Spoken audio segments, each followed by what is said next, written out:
You have been struggling with chronic illness for so long that it feels like your body has forgotten how to heal itself. You take medicine. You follow treatments. You do everything they tell you to do. But the pain stays there, persistent, reminding you every single day that something is not working. But Buddhist monks discovered something extraordinary over 2,500 years ago. They realized that when you stop fighting against your body and start working with it through 5 very simple Zen rules, something magical happens overnight. Your body starts to remember how to heal itself naturally. It is not about forcing the healing. It is about removing the blocks that prevent your body from doing what it already knows how to do since you were born. Tonight, as you prepare to sleep while listening to this video, you will learn these 5 Zen rules that can completely transform the relationship between your mind and your body, allowing healing to happen the way it was meant to happen from the very beginning. Subscribe to the channel. Leave your like and comment from which part of the world you are watching. Get comfortable and relax. Let us begin. Have you ever noticed how some people seem to recover from illnesses faster than others, even with the same treatment? The ancient wisdom of Zen Buddhism might offer some insights into this phenomenon. For thousands of years, Zen practitioners have understood that the body possesses remarkable self-healing abilities when we remove the obstacles that block its natural functioning.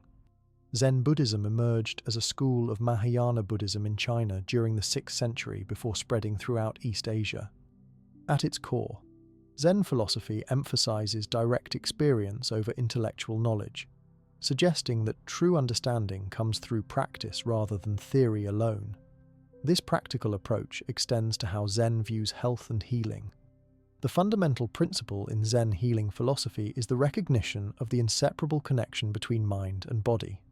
Unlike Western medicine's historical tendency to treat them as separate entities, Zen sees them as 2 aspects of the same integrated system. When one is affected, the other inevitably responds. This holistic perspective forms the foundation for understanding how natural healing processes work. According to Zen teachings, the body exists in a constant state of dynamic balance. When this balance is disturbed, what we call illness manifests. However, Zen suggests that the body inherently knows how to return to balance if given the proper conditions. This natural healing capacity isn't considered mystical or supernatural, but rather an intrinsic quality of human physiology that often goes unrecognized in conventional medical approaches. Central to Zen healing is the concept of qi or qi, the life energy that flows through pathways in the body called meridians. When this energy flows freely, health prevails. When blocked, illness develops. Many Zen healing practices focus on removing these blockages to restore the natural flow of energy. Modern research has begun investigating these concepts through studies on fascia, the connective tissue that runs throughout the body, and its role in pain and inflammatory conditions. The Zen approach to natural healing also emphasizes the role of mental patterns in creating or resolving physical conditions, chronic stress, persistent negative thoughts, and emotional suppression can create what Zen practitioners call energy knots that manifest as physical symptoms. By addressing these mental patterns, physical healing often follows naturally. This mind-body connection has gained scientific support in recent decades. The field of psychoneuroimmunology studies how our thoughts and emotions affect our nervous and immune systems. Research has shown that chronic stress suppresses immune function, while relaxation practices enhance it. Studies have documented how meditation practices similar to those used in Zen can reduce inflammation markers in the body, potentially affecting conditions from arthritis to cardiovascular disease. Another key principle in Zen healing philosophy is the idea that less intervention often yields better results. Unlike the aggressive approach sometimes seen in conventional medicine, Zen healing suggests that gentle, minimal interventions that support the body's natural processes may be more effective long-term. This doesn't mean rejecting medical treatment, but rather understanding when to step back and allow natural healing to occur. The Zen concept of non-resistance also plays a crucial role in natural healing. When we resist pain or illness, we create tension that can interfere with healing processes. By accepting and observing our condition without judgment, we remove this additional layer of stress, potentially accelerating recovery. This practice of non-resistance doesn't mean passive resignation, but rather an active, aware acceptance of present reality. Interestingly, modern healthcare has begun integrating many of these ancient Zen concepts. Mindfulness-based stress reduction programs are now offered in major hospitals worldwide. Doctors increasingly recognize the importance of the mind-body connection and the role of stress in disease progression. Some medical schools now teach future physicians about the healing power of presence and compassionate care, concepts long emphasized in Zen traditions.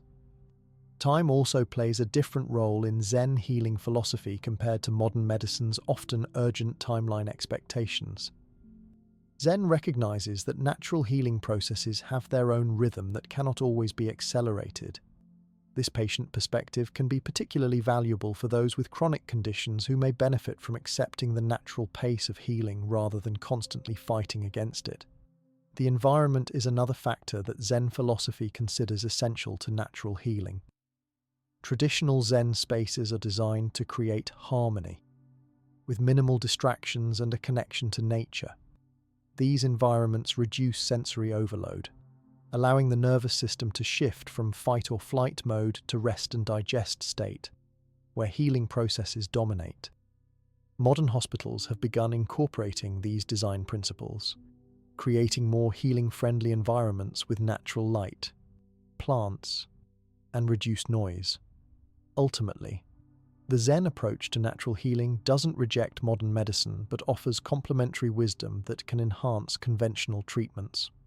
By understanding and working with the body's innate healing capacities rather than fighting against them, both approaches can work synergistically. The most effective healing often comes when we combine the technological advances of modern medicine with the ancient wisdom traditions that recognize the body's remarkable ability to restore itself when properly supported. As more research emerges on the physiological effects of Zen practices like meditation, mindful movement, and conscious breathing, the bridge between this ancient wisdom and modern science continues to strengthen. What was once dismissed as merely philosophical or spiritual is increasingly validated through rigorous scientific investigation, offering new hope for those seeking healing beyond the limitations of any single approach. Topic 2. Mindfulness. The first Zen rule for health transformation. Imagine having a tool that could potentially transform your health, requires no special equipment, costs nothing, and can be practiced anywhere. This is mindfulness, considered the first fundamental rule in Zen's approach to healing, while often misunderstood as simply paying attention. True mindfulness, as taught in Zen traditions, is a profound practice with remarkable effects on physical and mental health. Mindfulness, in the Zen tradition, means bringing complete awareness to the present moment without judgment. It involves observing your thoughts, feelings, bodily sensations, and environment just as they are, without trying to change or analyze them. This seemingly simple practice has shown such powerful health benefits that it's now being prescribed by physicians alongside conventional treatments for various conditions. The human mind typically spends much of its time either dwelling on the past or worrying about the future. Research from Harvard University found that people's minds wander from the present moment nearly 50% of their waking hours.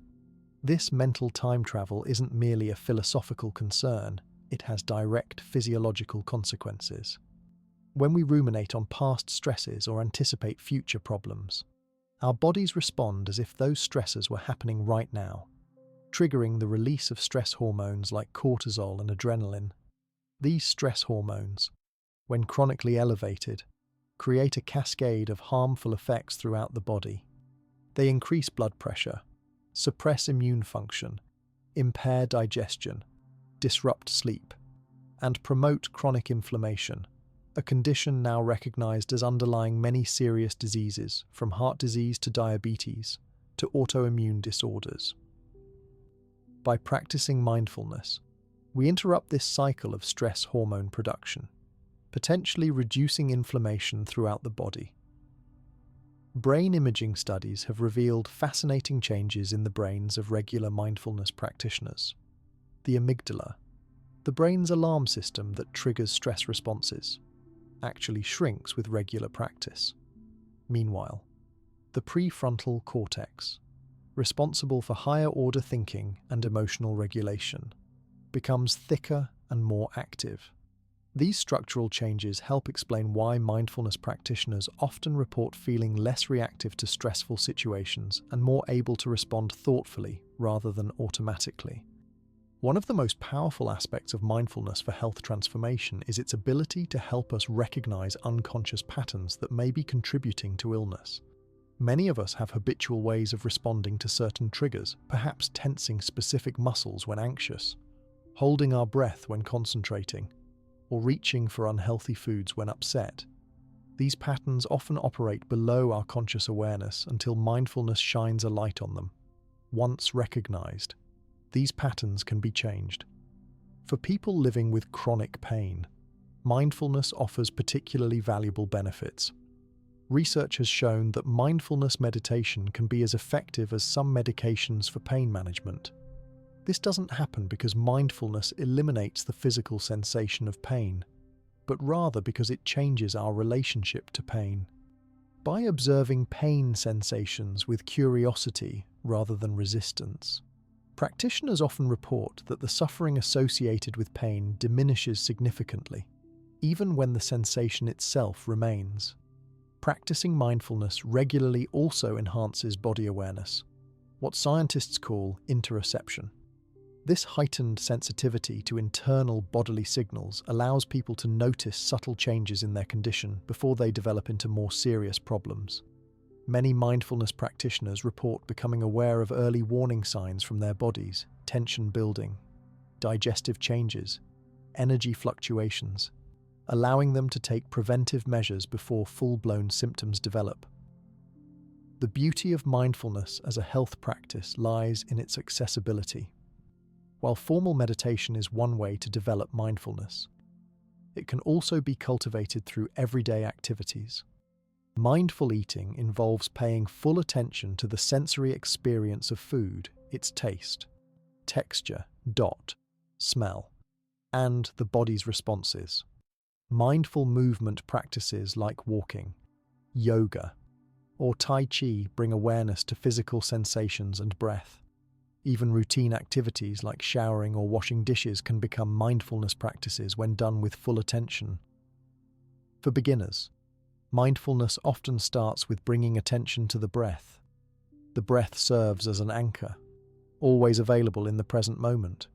By observing the natural rhythm of inhalation and exhalation without trying to control it, we train our attention to remain present. When the mind inevitably wanders, we simply notice that wandering and gently bring attention back to the breath. This simple practice, even for just 5 minutes daily, begins to reshape neural pathways. Research has documented impressive health improvements from regular mindfulness practice. Studies show reduced blood pressure, improved immune function, better sleep quality, reduced anxiety and depression symptoms, and even changes in gene expression related to inflammation. For those with chronic conditions like irritable bowel syndrome, fibromyalgia, or psoriasis, mindfulness-based interventions have shown significant symptom reduction in controlled studies. The timing of mindfulness practice can also enhance its effectiveness for health transformation. Many practitioners find that morning practice sets a foundation of awareness that continues throughout the day. Others incorporate brief mindfulness pauses during transitions between activities, helping to prevent stress accumulation. Practicing mindfulness before meals can improve digestion by activating the parasympathetic nervous system, while pre-sleep mindfulness often improves sleep quality by calming an active mind. Healthcare providers increasingly recognize mindfulness not just as a complementary approach, but as a fundamental component of health maintenance and recovery. Many hospitals now offer mindfulness-based stress reduction programs, and some insurance companies even cover these courses due to their proven health benefits and cost-effectiveness in reducing healthcare utilization. Perhaps most importantly, mindfulness represents a shift from a passive to an active role in one's health journey. Rather than merely receiving treatment, the mindfulness practitioner becomes an active participant in the healing process, developing an intimate understanding of how their body and mind interact. This empowerment itself can have therapeutic effects, as research shows that patients who feel a sense of control over their health often experience better outcomes. As we continue to uncover the physiological mechanisms behind mindfulness benefits, one thing becomes increasingly clear. This ancient Zen practice may be more relevant to modern health challenges than ever before. In our high-stress, distraction-filled world, the simple practice of present moment awareness offers a powerful antidote to many of the factors driving chronic illness, making it truly the first rule for health transformation in the Zen tradition. While mindfulness forms the foundation of Zen's approach to healing, it works most effectively when paired with the second fundamental principle, non-judgment. This practice builds naturally upon mindfulness, taking present moment awareness to a deeper level by removing the evaluative layer we typically add to our experiences. Non-judgment in Zen practice means observing sensations, emotions, and thoughts without categorizing them as good or bad, positive or negative. It's about witnessing your experience exactly as it is, without the mental commentary that usually accompanies it. For someone dealing with chronic illness or pain, this principle can be particularly transformative. Our minds constantly evaluate experiences, especially physical sensations. We label pain as terrible, fatigue as frustrating, or improved symptoms as not good enough. Each judgment creates an additional layer of mental and emotional reactivity beyond the physical experience itself. Research in pain science has shown that this mental reactivity can amplify the intensity of physical sensations through a phenomenon called pain catastrophizing. When we judge a sensation as bad, the brain activates the sympathetic nervous system, our fight-or-flight response. This triggers a cascade of physiological changes including muscle tension, restricted blood flow, shallow breathing, and the release of stress hormones. These responses were evolutionarily designed for short-term threats, but when chronically activated in response to ongoing health challenges, they can actually impede healing processes. Neuroimaging studies have revealed that the brain processes physical pain in two distinct components: the sensory component, location, intensity, and quality of the sensation, and the evaluative component, how threatening or emotionally significant we judge the pain to be. Remarkably, these components involve different neural pathways, and through non-judgment practice, many people can reduce activity in the evaluative pathway without necessarily changing the sensory experience. A study published in the Journal of Neuroscience found that experienced meditators showed significantly reduced activity in the evaluative pain centers while maintaining normal activity in sensory processing areas when exposed to painful stimuli. This suggests they were fully feeling the sensations but experiencing less suffering around them, precisely what the non-judgment practice aims to achieve. Applying non-judgment to chronic illness means observing symptoms with an attitude of curious awareness rather than resistance or frustration. For example, instead of thinking, "This pain is ruining my day," or "I can't stand this fatigue," a practitioner might note, "There is strong sensation in the lower back," or "Heavy feeling in the body is present right now." This subtle shift in perspective creates space between the person and their symptoms, reducing identification with the illness. The practice of non-judgment extends beyond physical sensations to emotions that arise in relation to health challenges. Feelings of fear, anger, or sadness about illness are common and natural. Non-judgment allows these emotions to be experienced fully without adding layers of secondary judgment like "I shouldn't feel angry" or "being afraid means I'm weak." By allowing emotions to arise and pass naturally without resistance or amplification, their intensity often diminishes. For many with chronic conditions, non-judgment helps break the cycle of symptom fear tension increased symptoms that can perpetuate illness. When a new or intensified symptom appears, fear naturally arises. This fear creates physical tension and stress, which can worsen the original symptom. By observing symptoms non-judgmentally, this cycle is interrupted at its earliest stage. The brain's natural negativity bias poses a particular challenge when applying non-judgment to health situations. Evolutionarily developed to keep us safe from threats. This bias causes our minds to focus more intensely on negative experiences than positive ones. For someone with a chronic condition, this can mean obsessively focusing on symptoms while barely noticing periods of relative ease or improvement. Non-judgment practice helps balance this bias by giving equal attention to all experiences. Implementing non-judgment in daily life begins with simple language awareness. Notice how often judgmental language appears in your thoughts about your body or condition. Horrible pain, terrible day, failed treatment. Practice replacing these with more neutral, descriptive language. Strong sensations, challenging day, treatment with different results than expected. This small shift in internal language patterns can significantly change your physiological response. The Japanese Zen concept of shoshin, or beginner's mind, is closely related to non-judgment. It involves approaching each moment with fresh eyes, free from preconceptions based on past experiences. For someone with a long-term condition who has tried numerous approaches, maintaining this beginner's mind toward new treatments, daily symptoms, or self-care practices can prevent the resignation or cynicism that often develops over time. Healthcare providers trained in mindfulness-based approaches have observed that patients who develop non-judgment skills often report reduced need for pain medication, improved treatment adherence, and better overall quality of life even when objective disease measures remain unchanged.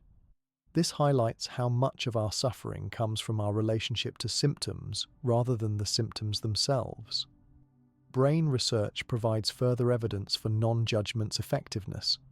The brain's default mode network, active when we're lost in self-referential thinking, shows reduced activity during non-judgmental awareness.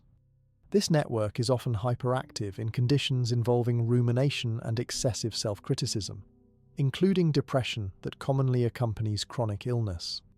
One particularly challenging aspect of non-judgment for many people is applying it to perceived setbacks in their health journey. When symptoms flare or return after improvement, judgment often appears as self-criticism, "I must have done something wrong," or despair, "I'll never get better." Non-judgment views these fluctuations as natural parts of the healing process rather than meaningful failures. The practice of non-judgment doesn't mean ignoring situations that require action. In fact, by clearing away the cloud of emotional reactivity, it often leads to clearer discernment about appropriate responses to health challenges. Many practitioners report making more effective treatment decisions when they can evaluate options from a non-judgmental perspective rather than from fear or desperation. Learning non-judgment takes time and consistent practice. Most people find they need to return to it thousands of times as the judging mind reasserts itself. This persistence is itself a form of practice, requiring self-compassion rather than, ironically, judgment about one's judging.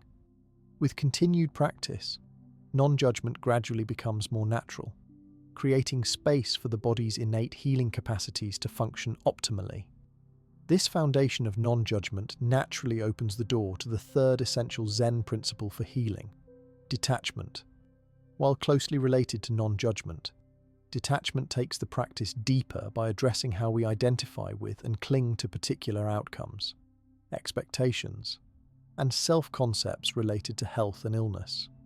Detachment, in the Zen tradition, is frequently misunderstood in Western contexts. It doesn't mean not caring or becoming emotionally numb. Rather, it refers to releasing rigid attachments to specific outcomes or identities, particularly the identity of being a sick person. This concept is called non-attachment or letting go in some translations, which sometimes better captures its essence for English speakers. The relevance of detachment to health becomes clear when we observe how strongly people often cling to health-related identities. Someone diagnosed with a chronic condition may gradually begin to see themselves primarily as a fibromyalgia patient or a person with diabetes rather than as a whole person experiencing certain symptoms. This identification can become so strong that it shapes decisions, relationships, and self-perception in limiting ways. Neuroscience offers insight into why detachment matters physically. When we strongly identify with being sick, we strengthen neural pathways associated with illness. The brain operates largely through pattern recognition and reinforcement. Neurons that fire together wire together.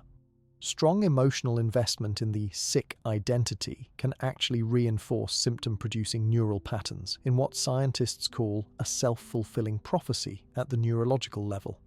Research in psychoneuroimmunology has demonstrated that our thoughts and beliefs about our health can directly impact physiological processes.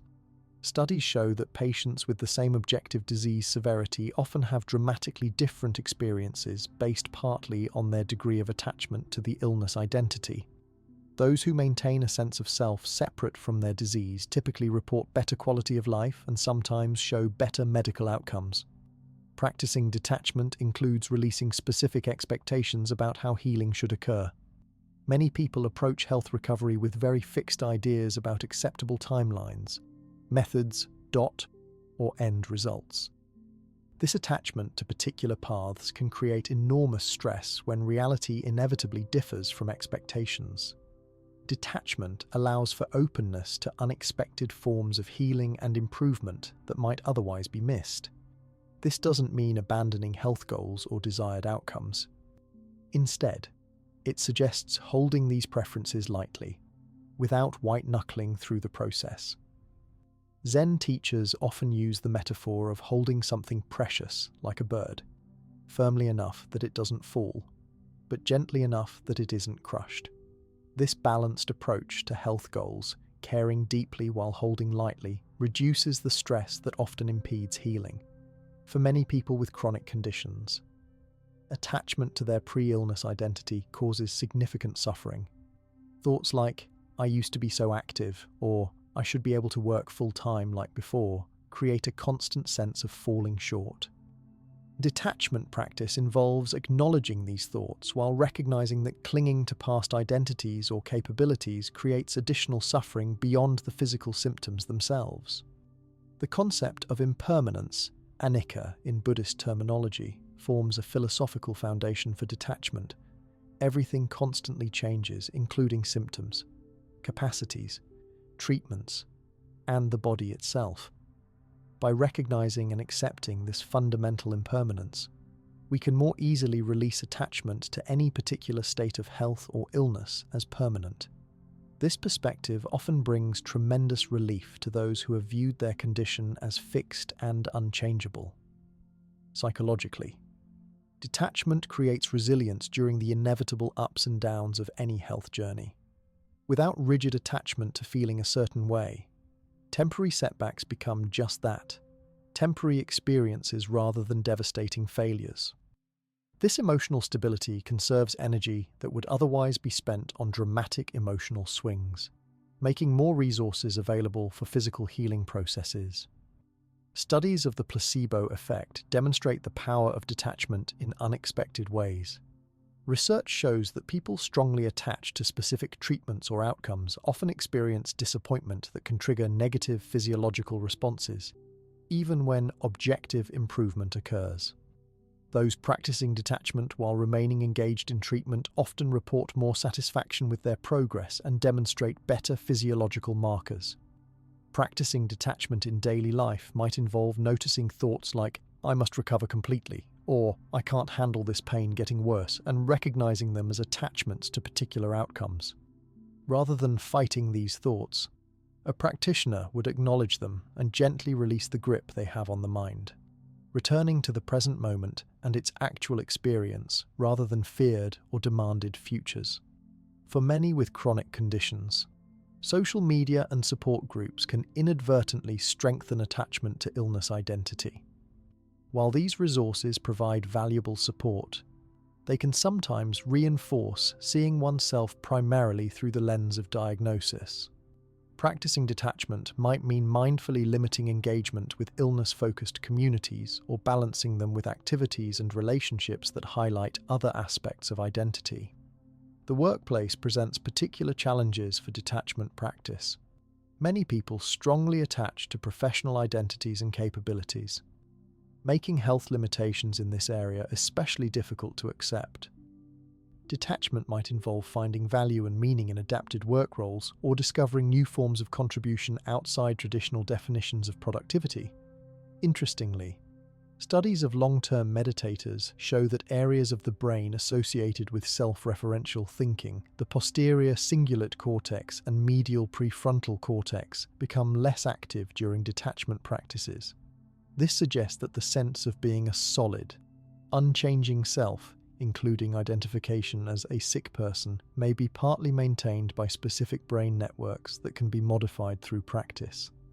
Family dynamics often complicate detachment practice, as loved ones may have their own attachments to your health outcomes or to their roles as caregivers.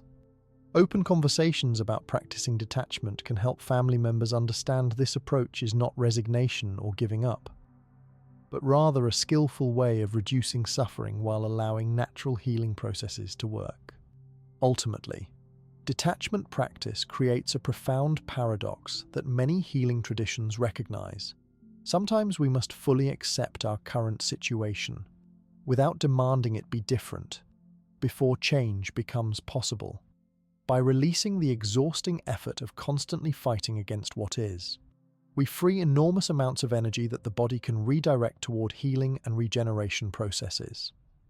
Building upon the practice of detachment, we encounter the fourth essential Zen principle for healing: radical acceptance. This practice represents a significant deepening of the previous principles, taking us to the heart of transformation.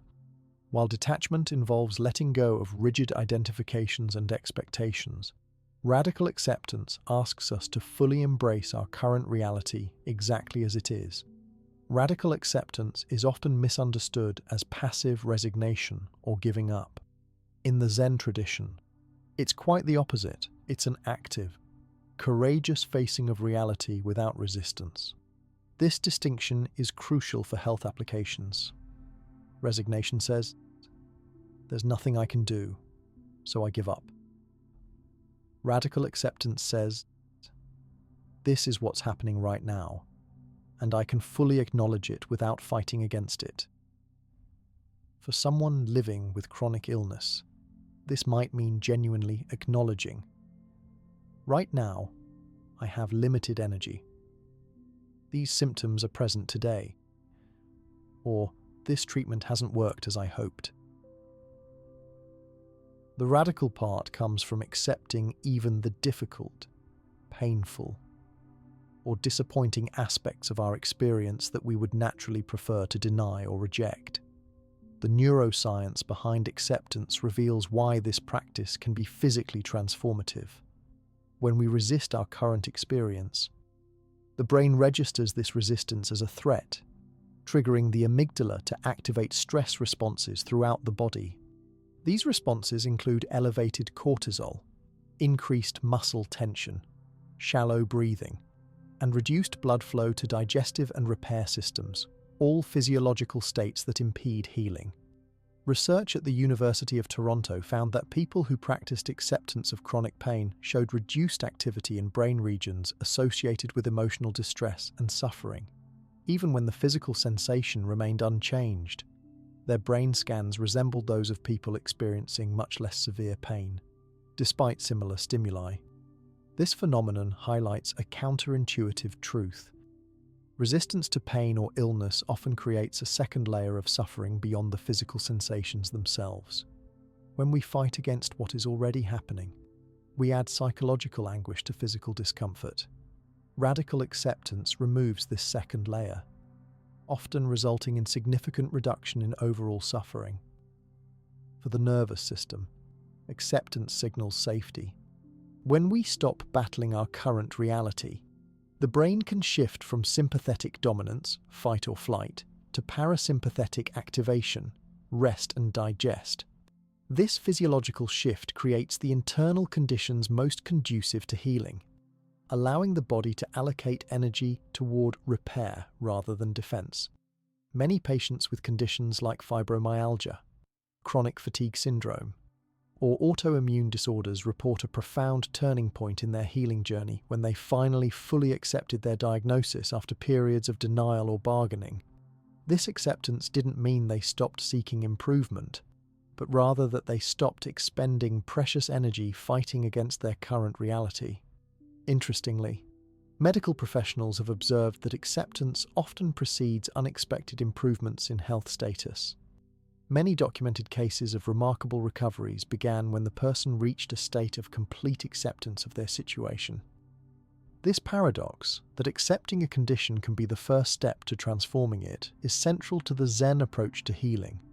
Practicing radical acceptance typically begins with honest acknowledgement of what is actually happening right now.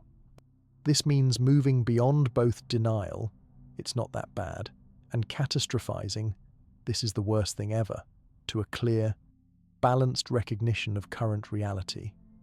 For someone with illness, this might involve acknowledging limitations without minimizing or exaggerating them. The body itself offers clues about where we're resisting reality.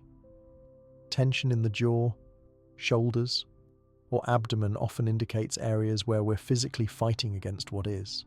Acceptance practice includes noticing these tension patterns and consciously releasing them, allowing the physical body to mirror the mental stance of acceptance. Language patterns strongly influence our ability to practice acceptance. Phrases like "I can't stand this" or "this shouldn't be happening" signal non-acceptance. Shifting to language like "this is difficult," and "it's what's happening right now," or "I don't prefer this, but I can be with it," helps cultivate the acceptance mindset.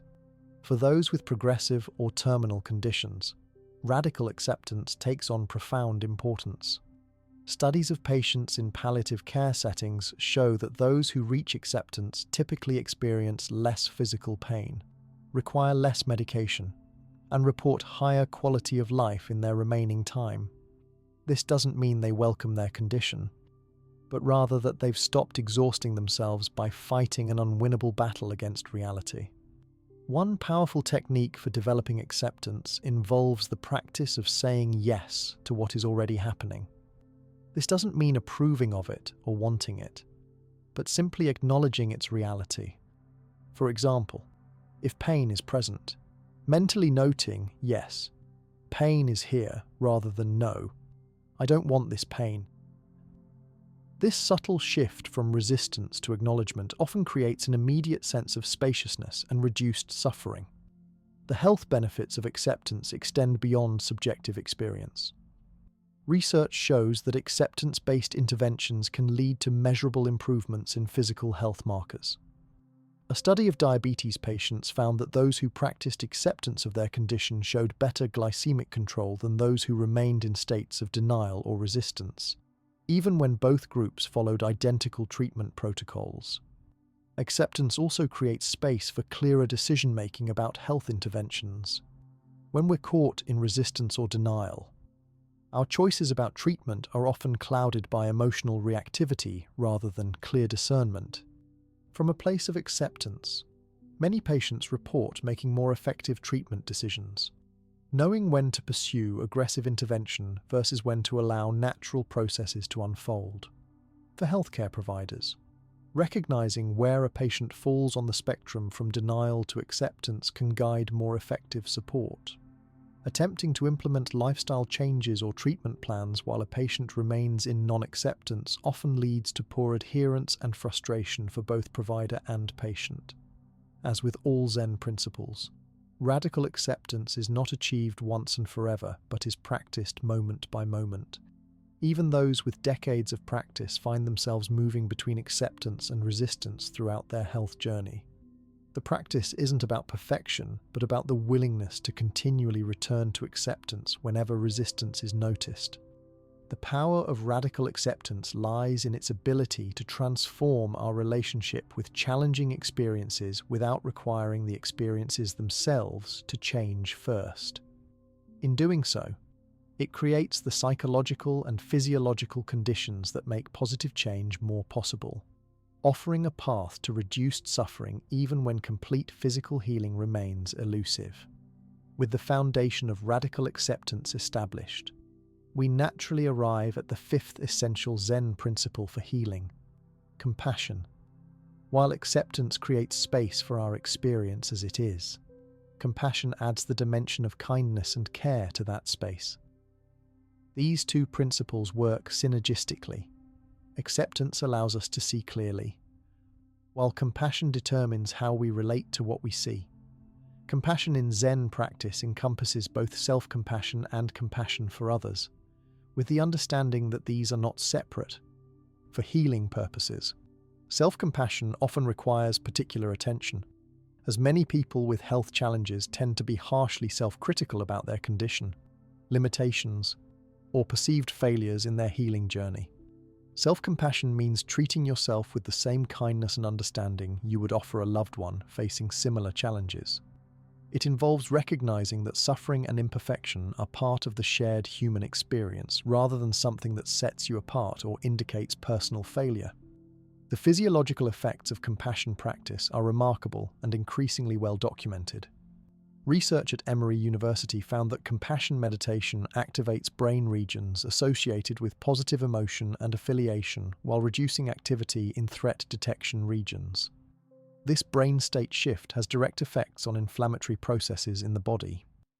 When we practice self-compassion during illness or pain, we activate the mammalian caregiving system, which releases hormones like oxytocin and endorphins.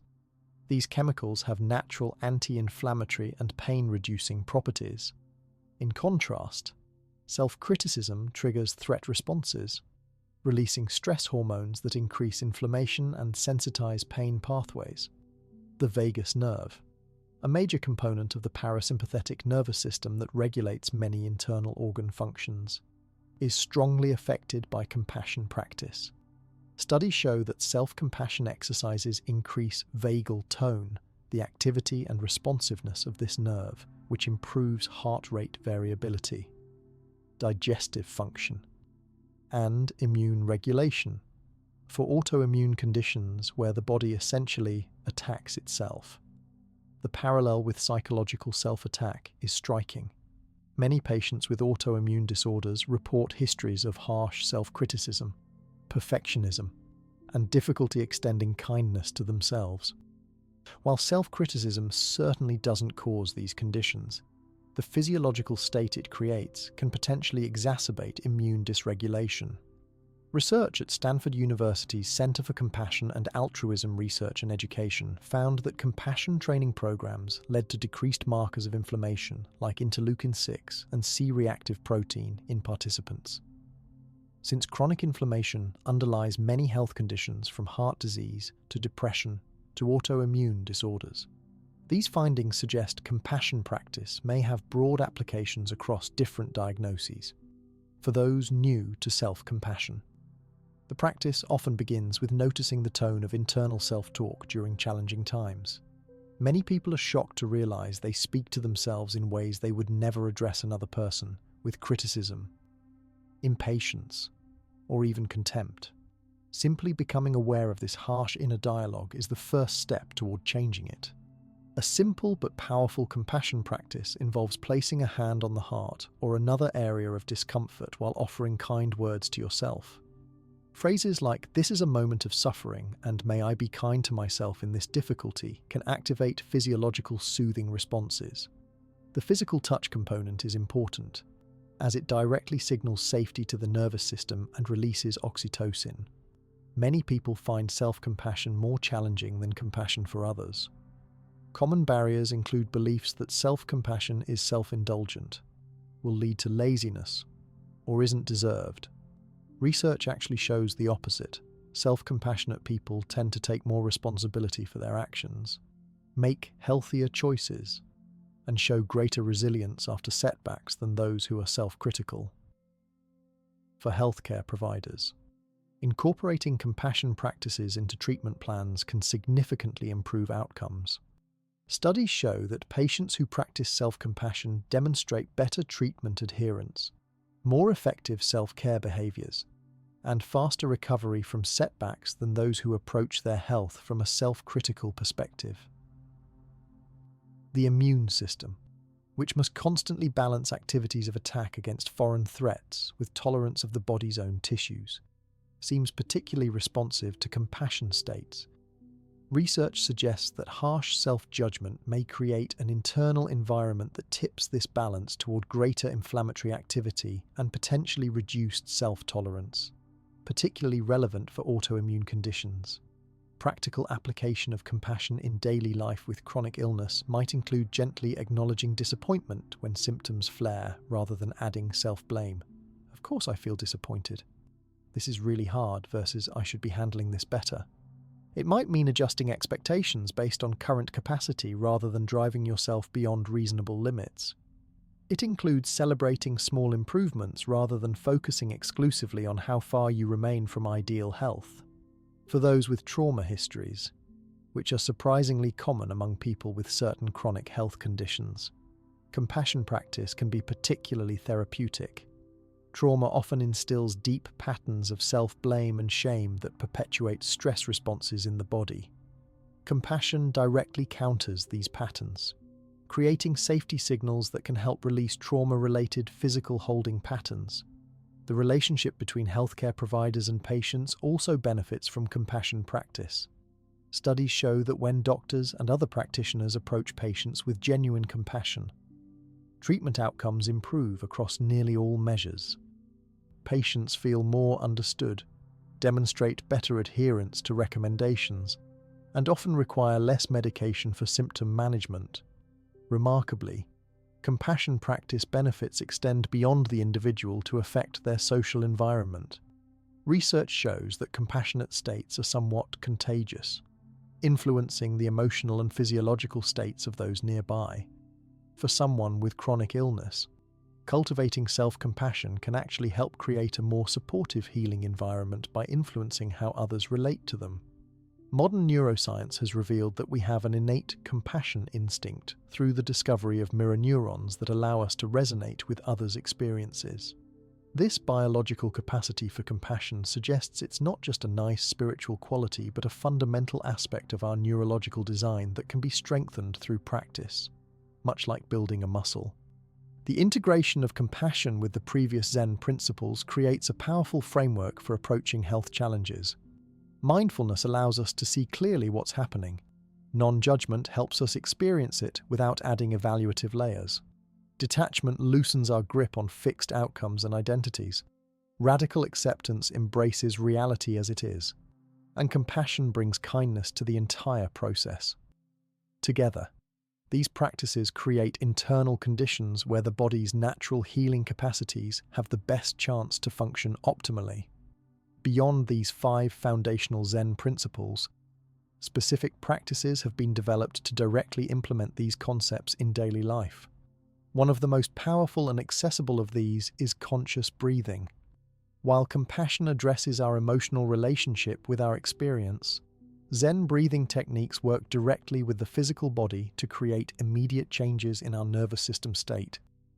Zen breathing practices weren't developed arbitrarily. They evolved through thousands of years of careful observation of how different breathing patterns affect mind, emotions, and physical health. These techniques allow us to directly influence our autonomic nervous system, which controls unconscious bodily functions like heart rate, digestion, and immune response. The autonomic nervous system has 2 main branches: the sympathetic, fight or flight, and parasympathetic, rest and digest. Many chronic health conditions involve an imbalance between these systems, with excessive sympathetic activation and insufficient parasympathetic tone. Through specific breathing techniques, we can directly shift this balance toward the healing parasympathetic state, the vagus nerve, which runs from the brainstem through the neck and into the chest and abdomen, serves as the primary channel of the parasympathetic nervous system. Research shows that certain breathing patterns specifically activate this nerve, triggering what scientists call the relaxation response, a state of deep physiological relaxation where healing processes are optimized. Deep diaphragmatic breathing, where the belly expands on inhalation rather than the chest, has been shown to directly stimulate the vagus nerve. This stimulation sends signals throughout the body to lower heart rate, reduce blood pressure, decrease stress hormone production, and increase digestive enzyme release. These changes create an internal environment conducive to healing and regeneration. The specific rhythm of Zen breathing is particularly effective for nervous system regulation. Traditional Zen practice often employs a breathing ratio where the exhale is approximately twice as long as the inhale, sometimes with a slight pause between them. For example, inhaling for a count of 3, pausing briefly, and exhaling for a count of 6. This pattern has been shown to rapidly induce parasympathetic dominance. Modern research has validated these ancient techniques. Studies show that just 5 to 10 minutes of conscious breathing with extended exhalations can significantly reduce circulating cortisol levels and increase the production of nitric oxide, a powerful vasodilator that improves circulation and oxygen delivery to tissues throughout the body. The physiological benefits extend further.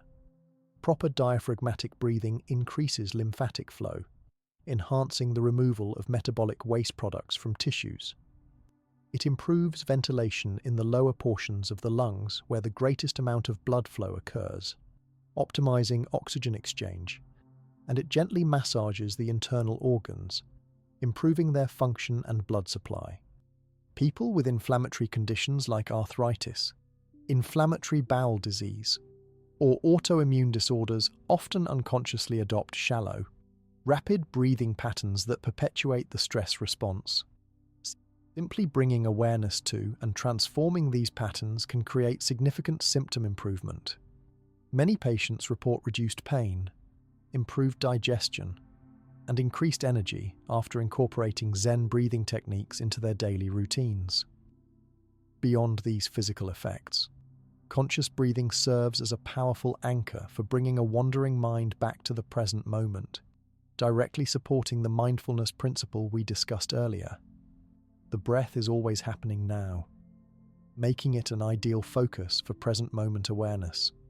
When thoughts drift to worries about the future or regrets about the past, the sensation of breathing can gently draw attention back to the present. For those new to these practices, starting with just 5 minutes of conscious breathing daily can produce noticeable benefits. One simple approach is to find a comfortable seated position. Place one hand on the abdomen and focus on creating a gentle expansion of the belly with each inhalation, followed by a relaxed, complete exhalation. The hand provides tactile feedback to ensure you're engaging the diaphragm properly.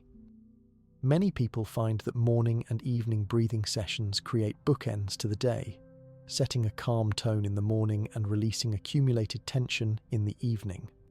However, one of the greatest advantages of breathing practices is their portability. They can be done anywhere. Anytime you notice stress or symptoms increasing. For those with respiratory conditions like asthma or COPD, Zen breathing requires careful adaptation, possibly with professional guidance. The emphasis should be on gentle, non-forced breathing that gradually increases respiratory capacity without triggering bronchospasm or excessive effort. Even with these conditions, modified breathing practices can often improve respiratory function over time. The pH balance of the body is another area influenced by breathing patterns. chronic shallow breathing tends to create a slightly acidic internal environment, while proper diaphragmatic breathing helps maintain optimal pH balance. This has far-reaching implications since many enzymatic reactions in the body, including those involved in tissue repair, function optimally only within specific pH ranges. For people experiencing chronic pain, breathing techniques offer a non-pharmaceutical approach to relief.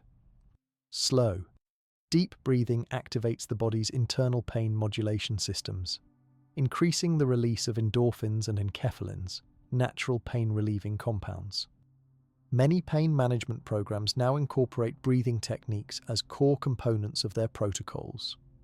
Sleep quality, a critical factor in healing and recovery, also improves with regular breathing practice.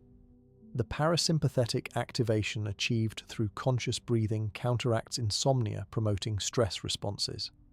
Many practitioners report falling asleep more easily and experiencing deeper, more restorative sleep after incorporating evening breathing sessions into their routines. The Japanese Zen tradition emphasizes that proper breathing should be approached with gentle persistence rather than force or strain. The goal isn't to control the breath with rigid discipline, but rather to return to natural, full breathing patterns that may have been disrupted by chronic stress or illness. This approach honors the body's wisdom while gently encouraging optimal function. As with all Zen healing principles, breathing practices become most effective when incorporated consistently into daily life rather than used only in formal practice sessions. Developing awareness of breathing patterns throughout the day, while driving, working at a computer, or during conversations, allows you to notice when stress has triggered shallow breathing and reset to more beneficial patterns. The profound effects of conscious breathing on both body and mind make it a cornerstone practice for anyone seeking to apply Zen principles to health challenges. By directly influencing the nervous system state, breathing creates physiological conditions where healing becomes possible, while simultaneously supporting the mental clarity needed to implement the other Zen principles effectively. While conscious breathing offers a portable, accessible entry point to Zen healing practices, the tradition's formal meditation practice, Zazen, or seated meditation, provides a more structured and comprehensive approach to reprogramming both brain and body for healing. Zazen represents the heart of Zen training and creates the conditions for the deepest implementation of all the principles we've discussed. Zazen means seated meditation. But it's much more than simply sitting quietly. It's a precise practice with specific parameters developed over centuries to create optimal conditions for both mental clarity and physical healing. Traditional Zazen involves sitting on a cushion with legs crossed, spine straight but not rigid, chin slightly tucked, hands forming a specific mudra gesture, eyes half open with a soft downward gaze, and attention resting gently on the breath or simply on awareness itself. Neuroscience research has revealed remarkable changes in both brain structure and function resulting from regular Zazen practice. Neuroimaging studies show that long-term practitioners develop increased grey matter density in regions associated with attention, emotional regulation, and body awareness. These structural changes suggest that meditation literally reshapes the brain in ways that support health and well-being. The brain activity patterns during Zazen are particularly interesting from a healing perspective. While the busy, problem-solving parts of the brain become quieter, regions associated with bodily awareness, empathy, and integration of experience show enhanced activity. This shift in brain activity creates a state where the constant mental chatter that often drives stress physiology is temporarily quieted, allowing healing processes to operate more efficiently. One of the most significant effects occurs in the brain's default mode network, DMN, a set of interconnected regions that becomes active when we're not focused on the external world. In most people, the DMN generates self-referential thinking, often involving worry about the future or rumination about the past. Excessive DMN activity is associated with depression, anxiety, and inflammatory conditions. Zazen has been shown to modulate DMN activity, reducing the unproductive mental cycling that perpetuates stress while enhancing the aspects of DMN function that support integration of experience and intuitive insight. This recalibration of default brain activity can have lasting effects that extend well beyond the meditation period itself. The brain wave patterns observed during Zazen also reveal important healing mechanisms. Regular practitioners typically show increased alpha wave activity, associated with relaxed alertness, and theta waves, linked to deep creativity and insight. These brain states correlate with the production of healing neurochemicals including serotonin, GABA, DOT, and endorphins, along with reduced production of stress hormones like cortisol. Beyond these brain effects, the physical posture of Zazen itself offers health benefits. The straight spine alignment optimizes nerve function and energy flow throughout the body. The specific hand position, typically with hands forming an oval, dominant hand holding non-dominant with thumbs lightly touching, creates a closed energy circuit that practitioners report enhances concentration and internal awareness. The regulated breathing that naturally occurs during Zazen activates the parasympathetic nervous system we discussed earlier. However, in Zazen, this activation happens within a context of heightened awareness, creating a unique state of relaxed alertness where healing processes operate optimally while consciousness remains clear and present. For people dealing with chronic pain, Zazen offers a paradoxical but effective approach. Rather than attempting to escape from pain, the practitioner is invited to sit with full awareness of sensations, creating space around them without resistance. Research shows that this approach often leads to a separation of the physical sensation from the emotional suffering usually attached to it. Studies of experienced Zazen practitioners exposed to pain stimuli show fascinating results. While they register the sensory aspect of pain similarly to non-meditators, they show significantly reduced activity in brain regions associated with suffering and emotional distress. This suggests that Zazen helps develop the capacity to experience sensation without the additional layer of emotional reactivity that amplifies suffering. The immune system also responds positively to regular Zazen practice. Research has documented increased activity of natural killer cells, important components of the immune system that help fight viruses and cancer cells, following consistent meditation. Other studies have shown decreased production of pro-inflammatory cytokines and increased production of anti-inflammatory compounds. Hormonal balance, often disrupted by chronic illness, tends to normalize with regular Zazen practice. This includes improved insulin sensitivity, balanced cortisol rhythms, and optimized levels of sex hormones.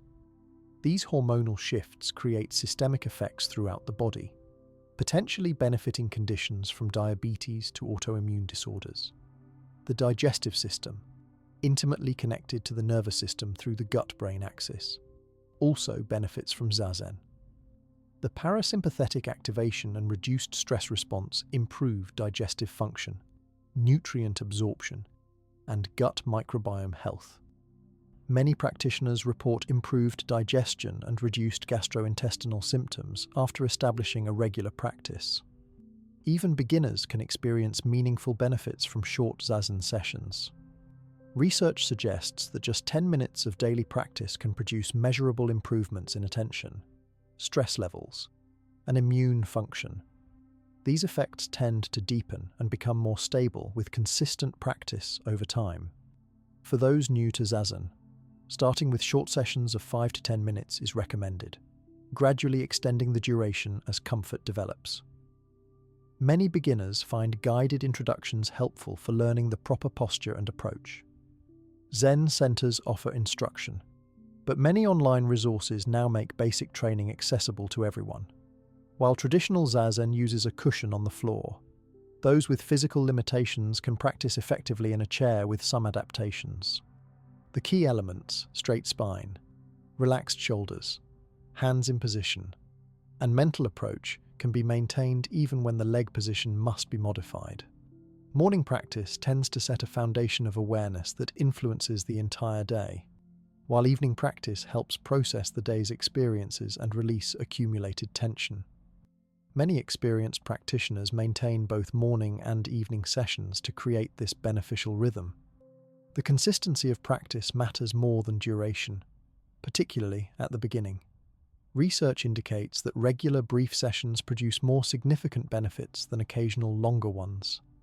This matches the Zen teaching that small, consistent actions create more meaningful change than sporadic intense efforts. The relationship between zazen and sleep deserves special mention. While meditation is not the same as sleeping, regular practice often improves sleep quality dramatically. The mental patterns that create insomnia, racing thoughts, anxiety about falling asleep, excessive planning, are precisely the patterns that zazen helps to recognize and release. For those with attention challenges, whether from pain, medication effects, or conditions like ADHD, zazen can initially seem impossible. The Zen approach acknowledges that the mind will wander repeatedly, and the practice isn't about forcing concentration, but rather noticing when attention has wandered and gently returning it to the present moment. This process of noticing and returning itself strengthens attention networks in the brain.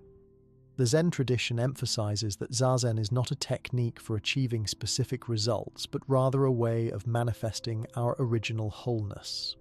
However, the physiological and neurological research now validates that this approach, paradoxically not aimed at specific health outcomes, creates precisely the internal conditions where healing can occur most effectively. By combining zazen with the conscious breathing we discussed earlier, practitioners create a powerful foundation for implementing all the Zen healing principles in their daily lives. While zazen and breathing practices form the foundation of Zen's approach to health, their benefits extend further when applied to other daily activities. One of the most essential of these is eating. In Zen Buddhism, the approach to food goes far beyond simple nutrition. It's considered a profound healing practice in itself, with meals treated as opportunities for transformation rather than mere refueling.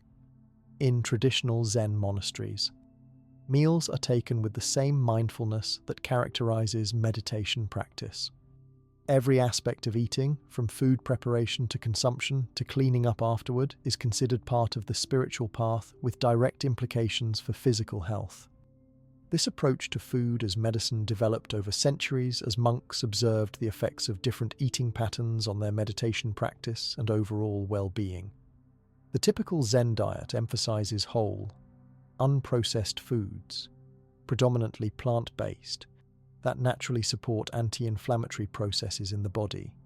Vegetables, whole grains, legumes, seaweeds, fermented foods, and small amounts of fruit form the foundation of this approach.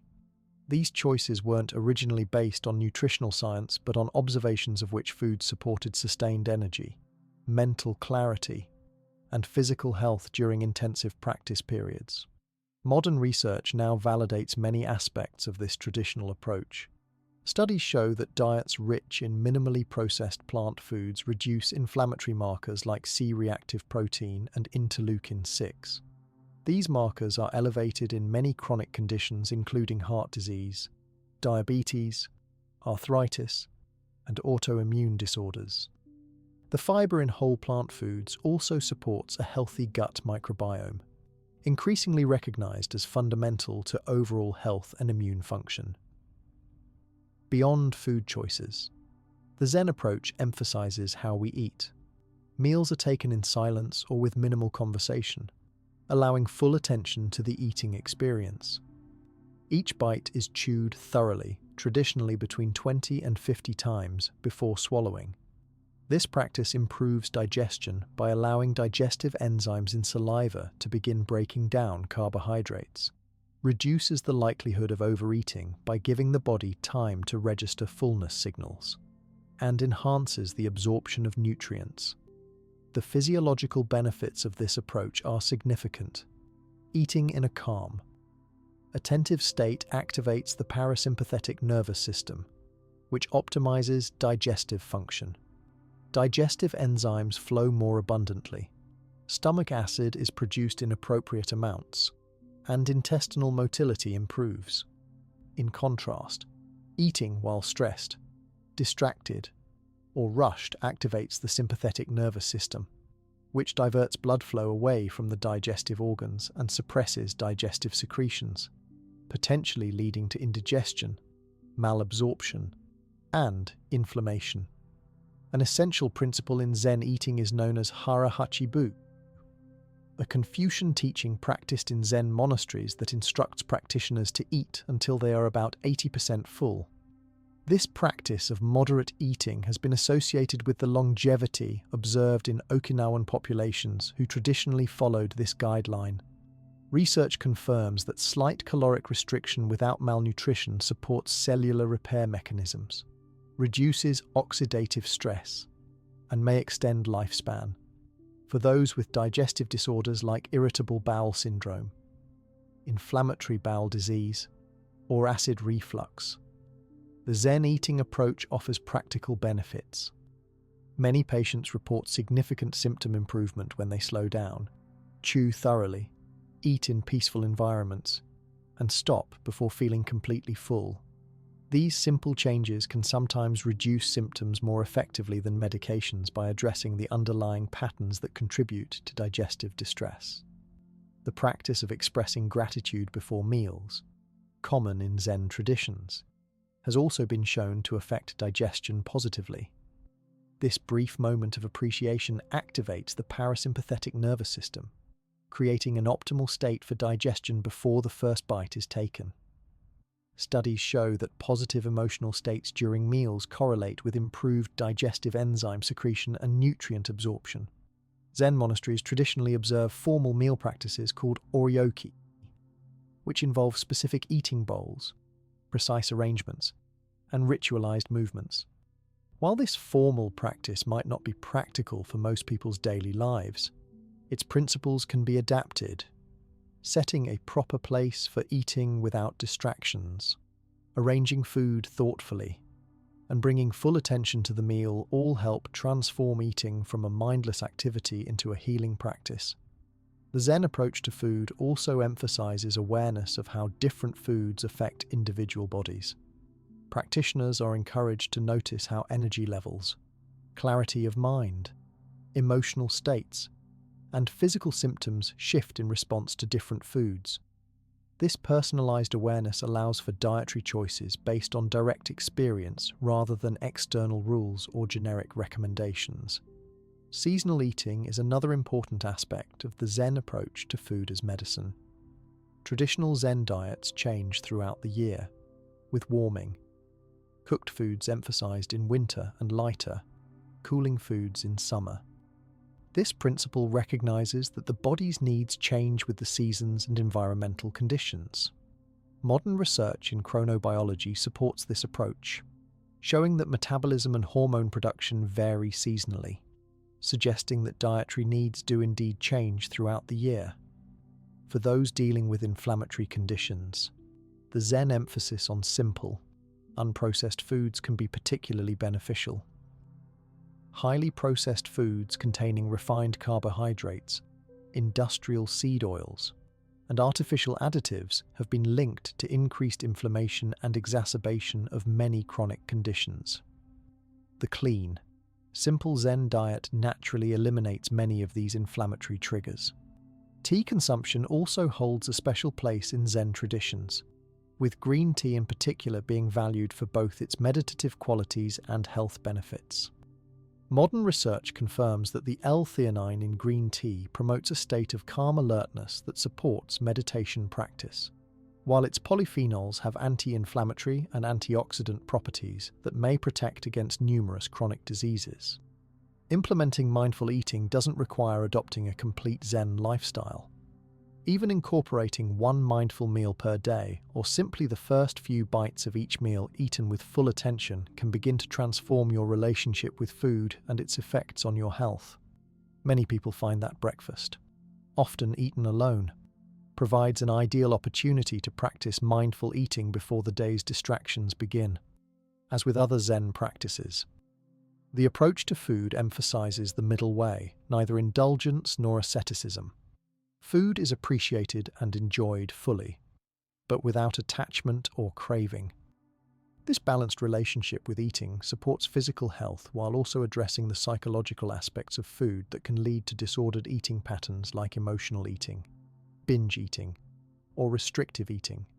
The integration of mindful eating with the other Zen practices we've discussed creates a comprehensive approach to health that addresses multiple pathways simultaneously.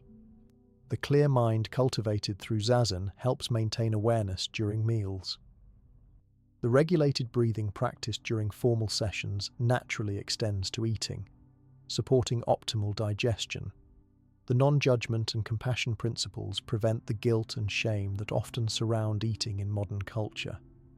Together, these practices create a healing relationship with food that supports overall health, while mindful eating focuses on the transformative potential of stillness during meals.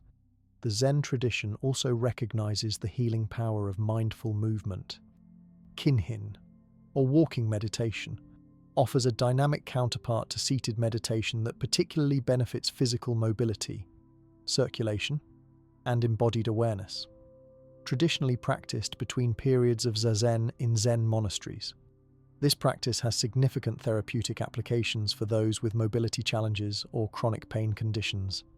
Kinhin involves extremely slow, deliberate walking coordinated with the breath. Each step is taken with complete awareness, typically moving just a half inch to an inch with each breath cycle. The practitioner maintains the same upright posture and mental focus as in seated meditation, but transfers these qualities to movement.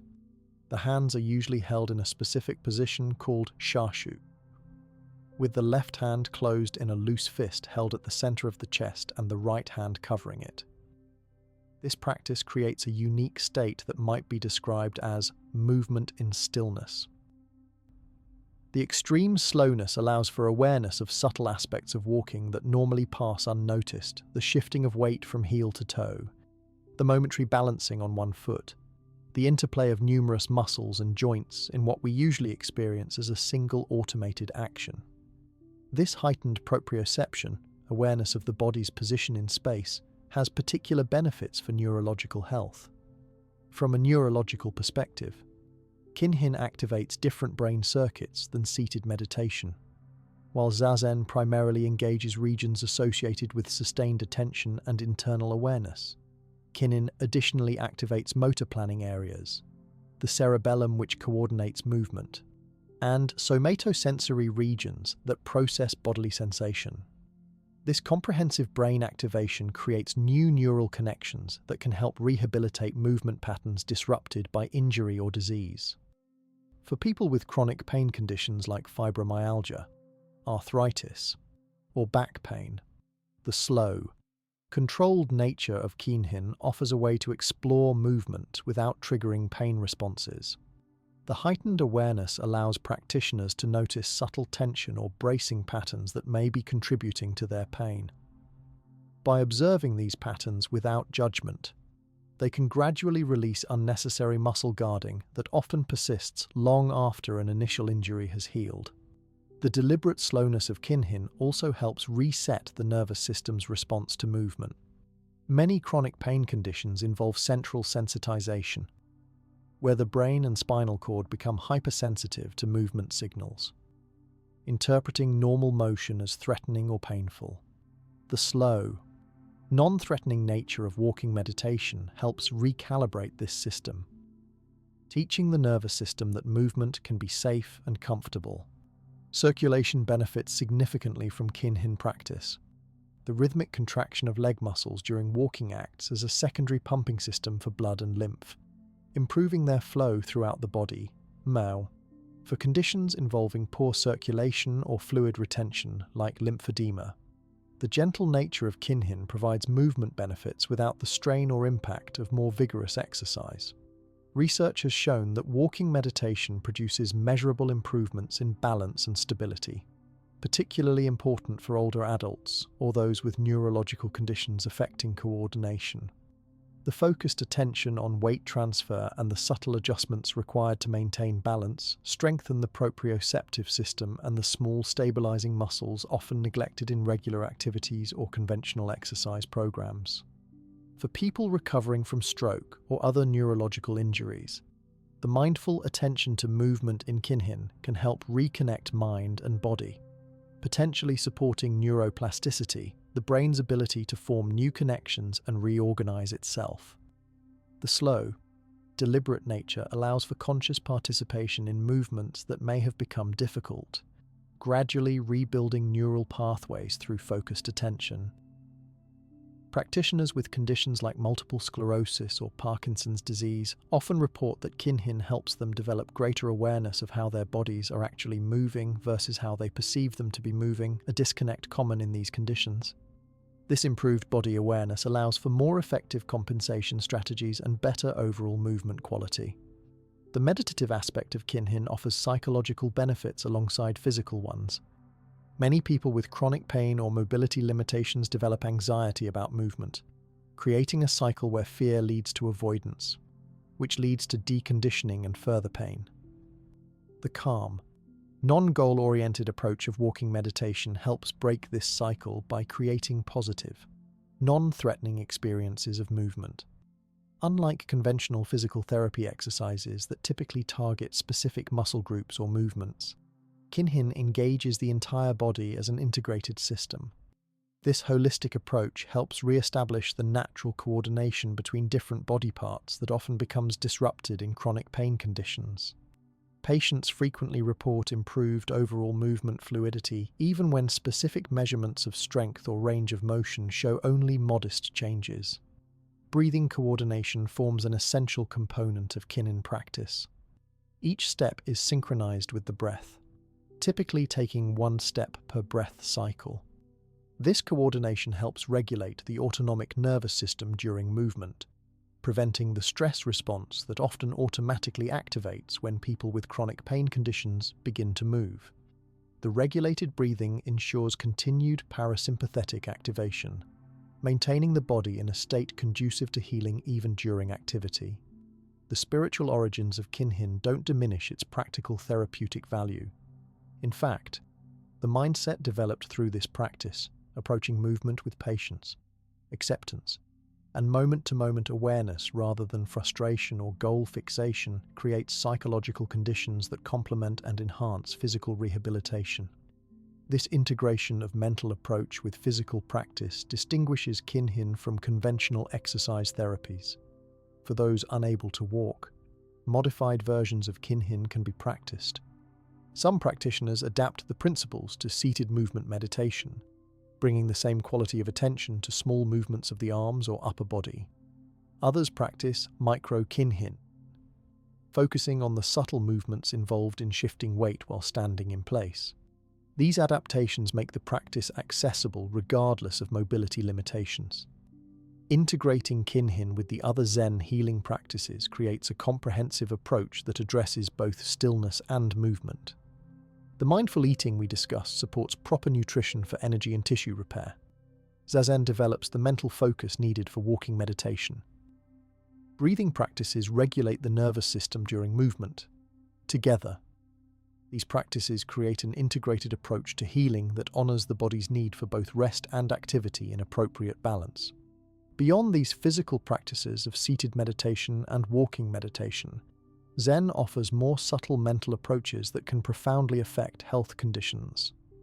One of the most powerful of these is the concept of mushin, or no mind, an advanced state of mental fluidity without attachment to thoughts. While Kinhin works primarily with the physical body, mushin addresses the deeper patterns of thinking that may perpetuate certain health conditions, particularly those involving immune dysregulation. Mushin doesn't mean being unconscious or unaware, quite the opposite. It refers to a state of expanded awareness without fixation or clinging to particular thoughts. It's often described as the mind like a clear mirror that perfectly reflects whatever appears before it without holding on to images after they've passed. This state naturally emerges during advanced Zazen practice but can also be cultivated through specific approaches. The potential applications of mushin for autoimmune conditions are particularly intriguing.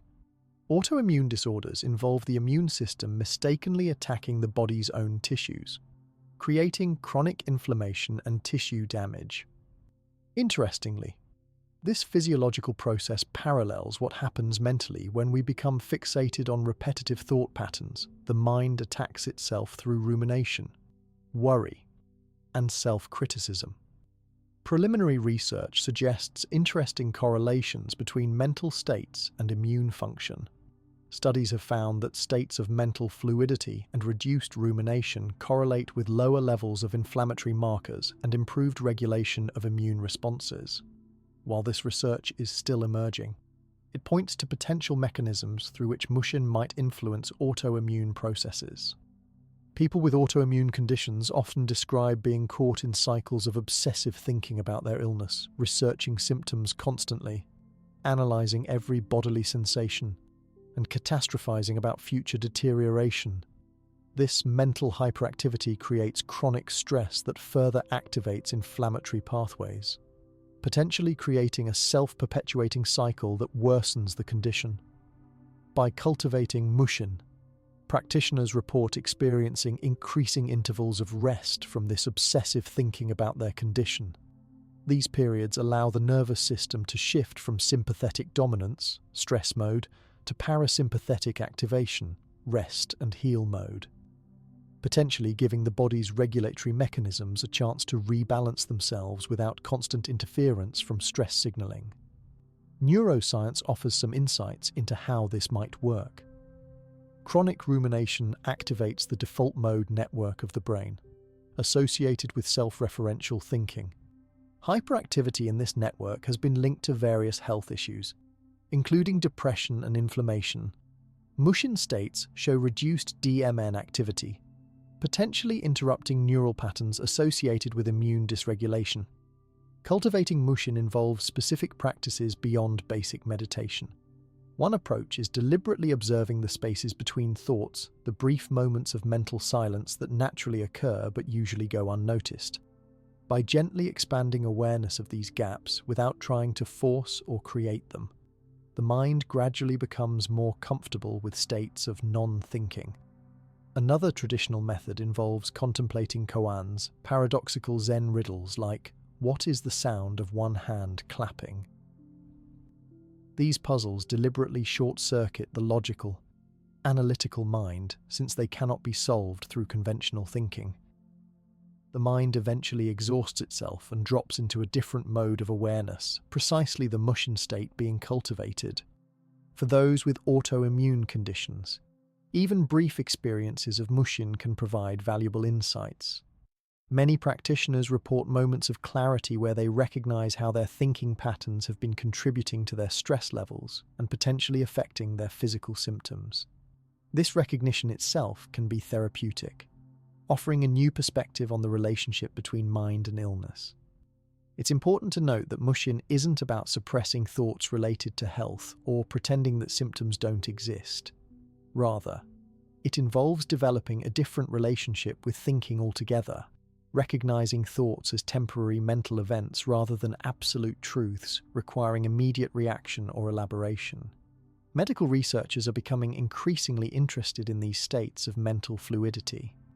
A study at the University of California found that meditative states characterized by reduced self-referential thinking correlated with changes in gene expression related to inflammation reduction. While not specifically studying mushin, these findings suggest mechanisms through which such mental states might influence physical health. The practice of mushin also helps address the cognitive aspects of chronic illness. Many people with autoimmune conditions experience brain fog, difficulties with concentration, memory, and clear thinking. The mental rest provided by periods of no mind can be particularly refreshing for those experiencing these cognitive symptoms, potentially improving overall mental function by reducing cognitive overload. Clinicians working with autoimmune patients have begun incorporating elements of this approach, even without using Zen terminology. teaching patients to recognize when they're caught in rumination spirals about their health and providing techniques to step back from these thought patterns forms part of modern approaches like acceptance and commitment therapy, ACT, and mindfulness-based cognitive therapy, MBCT. For those interested in exploring Mushin for health benefits, formal Zen training offers the most traditional path, but elements can be incorporated through regular meditation practice, with an emphasis on loosening the grip on thinking rather than controlling thoughts. Many practitioners find that even brief daily periods devoted to this practice gradually influence their mental patterns throughout the day. The connection between Mushin and the physical practices we've discussed is important. The physical posture of Zazen, the regulated breathing patterns, and the heightened body awareness developed through Kinhin all create favorable conditions for experiencing states of no mind.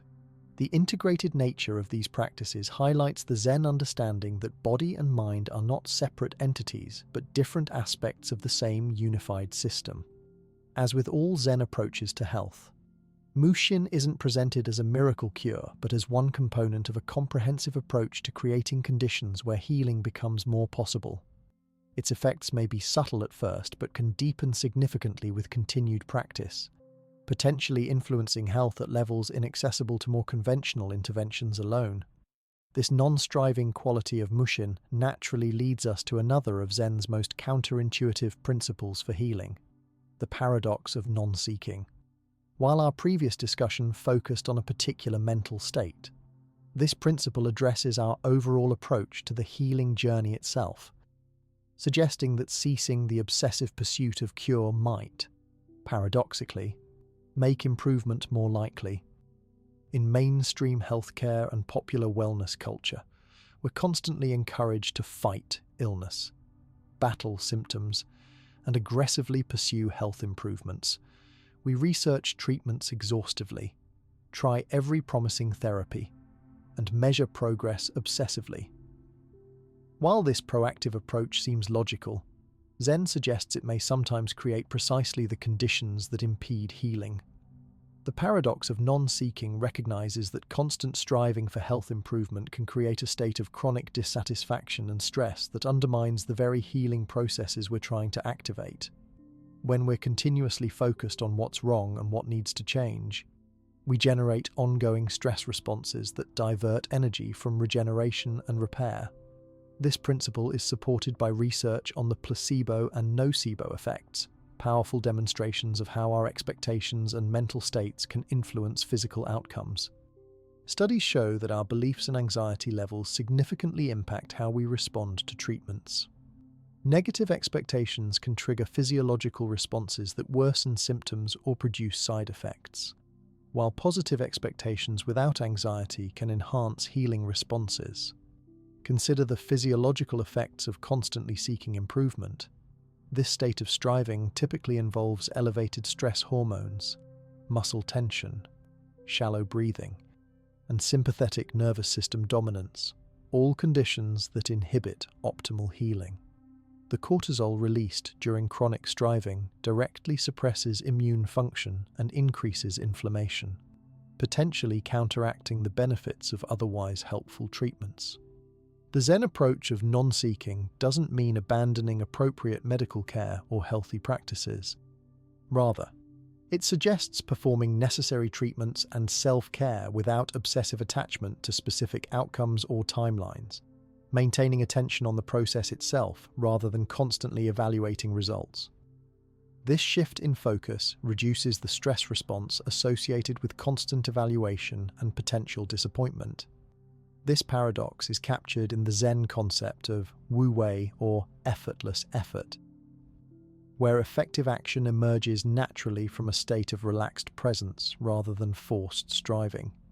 It's similar to the experience of being in the zone that athletes and artists describe, a state of flow where performance improves precisely when we stop overthinking and over-controlling. Many healthcare providers have observed this phenomenon clinically. Patients who reach a point of genuine acceptance of their condition, not resignation but a kind of peaceful acknowledgement, sometimes begin to experience unexpected improvements. Numerous case studies document significant remissions occurring precisely when patients gave up fighting against their disease and found peace in the present moment regardless of outcomes. A study at Harvard Medical School examined this phenomenon in patients with various chronic conditions. Those who shifted from aggressive striving to a more accepting, process-focused approach showed improvements in both subjective well-being measures and objective health markers compared to those who maintained a high-striving, outcome-focused approach. The stress reduction that comes with non-seeking allows the body to allocate more energy to healing processes. The constant evaluation, disappointment, and readjustment involved in actively pursuing cure requires substantial mental and physical energy that could otherwise support recovery. By releasing this constant effort, these resources become available for regeneration. Implementing non-seeking in daily life involves subtle but important shifts in approach. It means continuing treatments and healthy practices because they support well-being in the present moment, not solely because they promise future improvements. It means allowing yourself to fully inhabit and appreciate periods of relative wellness without immediately focusing on the next improvement goal. It includes recognizing when research about your condition becomes an anxiety-producing obsession rather than a helpful information-gathering process. For many people, non-seeking becomes particularly important after they've exhausted conventional treatment options or experienced repeated disappointments with promising approaches. At this point, continuing to frantically seek the next potential cure often creates more suffering than benefit. Shifting to a non-seeking approach doesn't mean giving up hope, but rather holding hope without desperation. The difference between resignation and non-seeking is crucial. Resignation comes from a place of defeat and often involves depression and disconnection.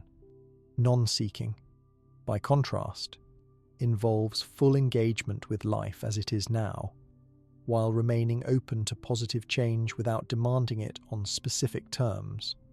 This distinction makes non-seeking a form of empowerment rather than capitulation. Many meditation teachers suggest that non-seeking can be practiced in daily meditation by temporarily setting aside any agenda of improvement or achievement. Rather than meditating to get better at meditation or to achieve specific health benefits, practitioners are encouraged to simply be fully present with whatever arises, without trying to change or improve the experience. This microcosm of non-seeking in formal practice helps develop the capacity to apply it to broader life situations. The timing of adopting a non-seeking approach matters. In acute situations or early stages of treatment, focused effort towards specific outcomes is often appropriate and necessary. The principle becomes most relevant in chronic conditions where aggressive intervention has reached its limits or where the stress of constant striving clearly exacerbates symptoms. For family members and caregivers of those with chronic conditions, understanding this principle can prevent well-meaning but counterproductive pressure toward constant improvement. When everyone in the support system adopts a less striving-oriented approach, the person with the health challenge can experience significant relief from the implicit expectation to continually get better. Healthcare providers trained in integrative approaches often recognize when patients would benefit from shifting to a non-seeking perspective. Some physicians explicitly discuss this principle with patients when appropriate, explaining that temporarily setting aside the focus on cure and instead emphasizing quality of life in the present moment might create better conditions for overall improvement. The paradox of non-seeking represents one of Zen's most valuable contributions to our understanding of the healing process. By challenging our cultural assumption that more effort always equals better results, it offers an alternative approach particularly valuable for complex chronic conditions where conventional striving approaches have reached their limits. This wisdom doesn't replace medical treatment but complements it by addressing the mental patterns that can either support or impede the body's natural healing capacities. While the paradox of non-seeking offers a valuable overall approach to the healing journey, Zen traditions also provide specific tools to help transcend the limitations of analytical thinking that often perpetuate illness. One of the most powerful and distinctive of these tools is the koan, a paradoxical statement. question, or story that cannot be understood through conventional logical thinking. These enigmatic puzzles have been used for centuries to help practitioners break free from habitual thought patterns and access different ways of knowing. Koans might seem completely unrelated to health concerns at first glance. Classic examples include questions like, "What is the sound of one hand clapping?" Or, "What was your original face before your parents were born?" These deliberately confounding riddles aren't meant to be solved through analysis. Instead, they're designed to create what Zen teachers call great doubt, a state where the logical mind exhausts itself and gives way to direct intuitive insight. For someone dealing with chronic health challenges, the analytical mind often becomes both exhausting and counterproductive. People frequently get caught in endless research spirals, symptom analysis, treatment comparisons, and worst-case scenario planning. This mental hyperactivity creates significant stress and can prevent access to the body's innate wisdom and healing responses. Neurologically, working with koans creates fascinating effects. Brain imaging studies show that attempting to solve unsolvable koans initially activates the left prefrontal cortex associated with analytical thinking and language processing. However, as the person continues to hold the koan in awareness without forcing a solution, activity shifts to include right brain regions associated with holistic perception, insight, and direct experience. This whole brain engagement creates new neural pathways and can interrupt habitual thought circuits associated with chronic pain or illness. For someone experiencing persistent symptoms, the analytical mind typically creates elaborate narratives and explanations. "This pain means my condition is worsening. I'll never get better. If only I had tried that treatment sooner." These thought patterns often intensify suffering beyond the physical sensations themselves. Koans can short-circuit this narrative-building process by presenting the mind with something it simply cannot process in its usual way. One particularly relevant koan for health situations is, "What is this?" The practitioner is instructed to ask this question about their direct experience, including physical sensations, without accepting any conceptual answer. For someone with chronic pain, this means directly investigating the raw sensations without immediately categorizing them as "my fibromyalgia pain" or "the arthritis flaring up again." This direct perception, free from conceptual overlays, can significantly reduce suffering even when sensations themselves remain present. Another health-relevant koan asks, "Who is suffering?" This inquiry directs attention toward investigating the nature of self rather than focusing exclusively on symptoms. Many practitioners report a profound shift when they realize that while pain or illness may be present, the sense of a solid, separate self who owns the suffering can temporarily dissolve, creating a spaciousness around the experience that reduces identification with it. The famous koan about the monk Huineng asking, "What is moving? The flag or the wind?" can be adapted to chronic symptoms. What is moving? The body or the mind? This contemplation helps practitioners recognize how mental activity often precedes and influences physical sensations in a continuous feedback loop. Breaking this cycle through direct perception rather than analysis can interrupt pain amplification processes. Working with koans doesn't require formal Zen training, though traditional practice occurs within established teacher-student relationships. For health applications, even simplified approaches can be valuable. One method involves holding a question like, "What is this?" or "Who is experiencing this?" in awareness during difficult symptom episodes without demanding or expecting an answer. The emphasis is on maintaining the questioning itself rather than arriving at conceptual solutions. The brain's default problem-solving mode often keeps us caught in cycles of planning, analyzing, and evaluating activities that can maintain stress physiology and prevent deeper healing responses. Koans deliberately frustrate this problem-solving approach. potentially allowing access to parasympathetic dominance where regeneration and healing processes operate optimally. Research on insight and creativity offers indirect support for koan-like approaches. Studies show that breakthrough insights often occur precisely when the analytical mind relaxes after periods of focused effort, the famous aha moment that arrives during a shower or walk rather than during concentrated thinking. Similarly, some health improvements occur not through direct problem solving but through allowing the body's intelligence to operate without constant mental interference. For people with conditions involving central sensitization, where the nervous system becomes hypersensitive to signals, analytical thinking about symptoms often heightens this sensitivity through a phenomenon called pain catastrophizing. The mental state fostered by koan practice, where direct experience takes precedence over analysis, may help reset this heightened sensitivity by changing how the brain processes body signals. Healthcare professionals rarely prescribe koans, but some integrative approaches incorporate similar perspective-shifting questions. For instance, a pain specialist might ask patients to investigate their pain with genuine curiosity rather than automatic aversion.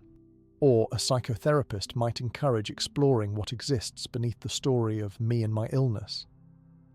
These approaches share the koan spirit of using questions to access non-conceptual awareness. People with chronic conditions often report valuable insights when they approach their experience with koan-like inquiry. One patient with long-term back pain described asking, "What is this dot? Really?" during a pain episode and discovering that what had been labelled as a singular experience of pain was actually a complex constellation of distinct sensations, some pressure, some heat, some tingling, none of which were as overwhelming as the unified concept of my terrible pain.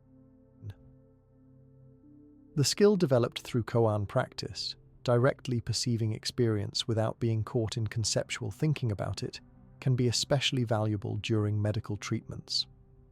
Many patients report that staying with direct sensation rather than elaborating fearful narratives during procedures reduces both suffering and physiological stress responses, potentially improving treatment outcomes. For caregivers and healthcare providers, koan practice can help prevent compassion fatigue and enhance therapeutic presence. By questioning fixed ideas about patients, conditions, and outcomes, providers can remain open to seeing each person and situation freshly, without the limitations imposed by diagnostic categories or previous experiences with similar cases. The relationship between koan practice and the other Zen principles we've discussed is worth noting. Koans support mindfulness by directing attention to present experience rather than concepts about experience. They enhance non-judgment by short-circuiting the evaluative mind. They facilitate detachment by questioning fixed ideas about self and identity. They enable acceptance by challenging the narratives that fuel resistance. And they cultivate compassion by revealing our shared human condition beneath conceptual differences. While analytical thinking remains essential for many aspects of healthcare, recognizing its limitations and supplementing it with direct, non-conceptual awareness offers a more complete approach to healing. Koans represent one of Zen's most distinctive contributions to developing this complementary way of knowing that can access dimensions of experience where analytical thinking cannot reach. This shift from abstract thinking to direct experience through koan practice connects naturally with another fundamental Zen approach to healing, samu, or conscious work practice. While koans operate primarily in the mental realm, samu brings mindfulness directly into physical activity, transforming ordinary tasks into opportunities for healing and integration. Samu refers to the physical work performed as spiritual practice in Zen monasteries, activities like cleaning, cooking, gardening, chopping wood, or maintaining buildings. Unlike the way we typically approach chores or work in modern society, often with distraction, resistance, or hurrying to finish, samu involves bringing complete presence and care to each task, regardless of its apparent significance. This practice offers a powerful model for reintegrating body and mind in healing processes. particularly for conditions where disconnection from the body or excessive mental focus has become problematic. In traditional Zen training, Samu is considered equally important to formal meditation, recognizing that spiritual practice extends beyond special times or postures into every aspect of daily activity.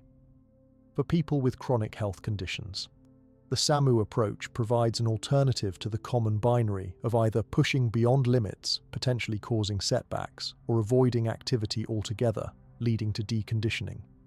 Instead, it offers a middle path of engaging in appropriate physical activity with mindful awareness, allowing the body to rebuild capacity gradually without the stress of goal-oriented pushing. The quality of attention in Samu differs significantly from our usual relationship with tasks. Each movement is performed with precision and full awareness, not hurried, not perfunctory, not divided between the task and thinking about something else. This complete engagement creates a state of flow that research has associated with reduced pain perception, improved mood, and enhanced immune function. For conditions like fibromyalgia and chronic fatigue syndrome where energy management is crucial, Samu provides a framework for recalibrating activity levels. The deliberate, unhurried pace allows people to notice early signs of fatigue or strain before they cross thresholds that might trigger post-exertional malaise or flare-ups. This heightened body awareness developed through mindful work can help establish sustainable activity patterns. The specific postures and movements involved in everyday tasks often hold therapeutic potential when performed with Samu awareness. For example, the reaching and bending involved in gardening can improve range of motion for those with arthritis or back pain, while the rhythmic motions of sweeping or wiping surfaces can create a meditation in motion that calms the nervous system while gently building strength and endurance. Research in occupational therapy supports elements of the Samu approach. Studies show that purposeful activities performed mindfully often yield better therapeutic outcomes than isolated exercises targeting the same muscle groups or movements. The meaning and engagement involved in real tasks appear to enhance neuroplasticity and motor learning compared to abstract exercise routines. For many with chronic pain, the fear avoidance cycle becomes a major limiting factor. Fear of pain leads to avoiding movement, which leads to weakness and further pain when movement eventually becomes necessary. Samu offers a way to interrupt this cycle by shifting focus from pain prevention to present engagement with the task at hand.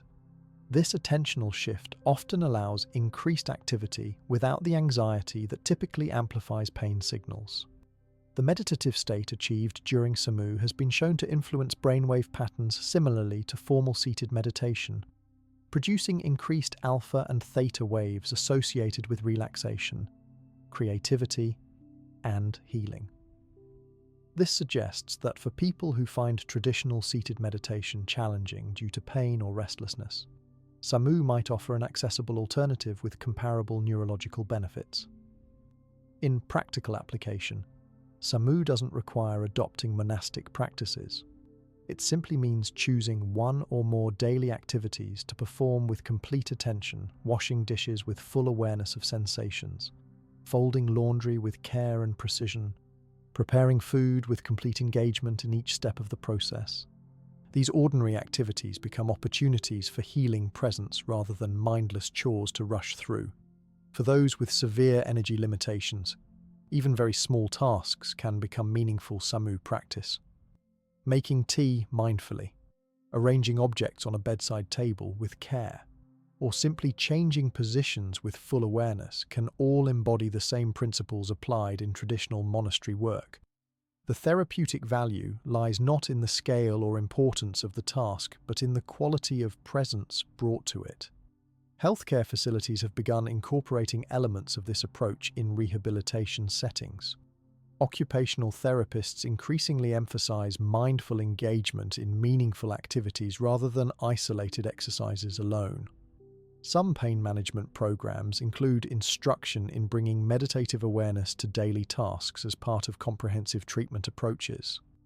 The rhythm established during Samu practice helps regulate the nervous system in ways particularly beneficial for stress-related conditions. The steady, unhurried pace of mindful activity has a natural calming effect, shifting the body from sympathetic dominance toward parasympathetic activation without requiring complete stillness or formal meditation postures.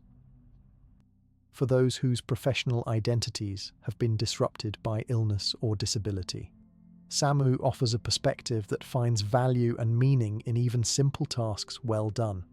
Rather than measuring worth by productivity or achievement, this approach honors the quality of presence and care in each action, potentially reducing the psychological suffering associated with changed capacities.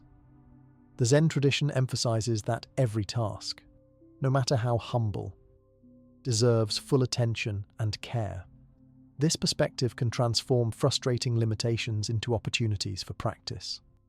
Activities that illness has made challenging, perhaps preparing a simple meal or tidying a small area, become occasions for developing presence rather than reminders of lost capabilities. The connection between Samu and the other Zen practices we've discussed creates a comprehensive approach to embodied healing. The breathing awareness developed in formal practice carries into movement during Samu. The non-judgmental attitude applies to whatever capacity is available for work on a given day. The acceptance principle embraces current limitations while engaging fully with possible activities. The non-seeking approach manifests in doing each task for its own sake rather than as a means to improvement. By integrating conscious physical activity with the mental clarity developed through meditation and koan practice, Samu completes a holistic approach that addresses healing on multiple levels simultaneously. This integration of mind and body in everyday activities potentially creates systemic effects that purely mental practices or purely physical interventions might not achieve alone. While Samu offers a way to bring Zen practice into daily activities, there are times when a more intensive immersion can catalyze deeper healing processes. This is where session, intensive meditation retreats lasting from 1 to 7 days, provides a unique opportunity for profound physiological reset that's difficult to achieve in ordinary daily life. These structured periods of intensive practice create conditions where the nervous system can undergo a more complete recalibration than what's typically possible through shorter daily sessions. Traditional session in Zen monasteries follows a rigorous schedule beginning before dawn and continuing until late evening. Participants alternate between periods of seated meditation, zazen, walking meditation, kinhin, meals taken in formal meditative style, oryoki, work practice, samu, and occasional dharma talks or private meetings with teachers. What makes session particularly powerful from a healing perspective is the extended silence and the removal of ordinary distractions and stimulation. During these intensive retreats, the parasympathetic nervous system gradually becomes increasingly dominant, creating an optimal physiological state for healing and regeneration. While a 30-minute meditation session might begin to activate parasympathetic responses, these responses deepen substantially during multiple days of practice. Research shows that after 3 to 5 days of intensive meditation, significant shifts occur in hormonal profiles, inflammatory markers, and gene expression patterns related to stress response and immune function. The prolonged silence during session plays a crucial role in this physiological reset. In everyday life, we rarely experience extended periods without verbal communication. This constant processing of language, both speaking and listening, requires significant cognitive resources and maintains a certain level of cortical activation. The verbal silence of session frees these resources, allowing the brain to allocate energy toward internal regulation and restoration. Beyond verbal silence, session also provides a break from the sensory overload of modern life. Participants disconnect from digital devices, news media, entertainment, and the constant bombardment of stimuli that characterizes contemporary existence. This sensory fasting gives overloaded neural circuits time to rest and recalibrate, similar to how an elimination diet helps identify food sensitivities by removing potential triggers before gradually reintroducing them. The highly structured schedule of session, with precise times for all activities, helps reset disrupted circadian rhythms that often accompany chronic health conditions. Many people with chronic illnesses develop irregular sleep-wake cycles, erratic eating patterns, and inconsistent activity levels that can further stress physiological systems. The rhythmic, predictable schedule of session helps re-establish healthy biological timing, synchronizing various bodily functions for optimal performance. Participants in session frequently report surprising improvements in chronic symptoms after 3 to 5 days, when the body enters what might be called a state of deep processing. This phenomenon resembles advanced stages of sleep, just as REM and deep slow-wave sleep perform different but complementary restoration functions. Extended meditation practice seems to activate healing processes not accessible during ordinary consciousness or even shorter meditation periods. The digestive system particularly benefits from the session environment. The combination of simple, clean food, regular meal times, mindful eating practices, and reduced stress allows digestive organs to function optimally. Many participants report resolution of long-standing digestive issues during extended retreats. The gut-brain axis, the bidirectional communication system between digestive organs and central nervous system, appears to reach a more harmonious state when given this extended opportunity to operate under optimal conditions. The immune system also undergoes significant recalibration during session. Research has documented increased natural killer cell activity and improved T-cell function following intensive meditation retreats. For conditions involving immune dysregulation like autoimmune disorders, this recalibration period may help reset overactive or imbalanced immune responses by reducing the stress signals that often drive inflammatory processes. The absence of speech during session doesn't mean isolation. Participants meditate in the company of others, creating what researchers call co-regulation of nervous systems.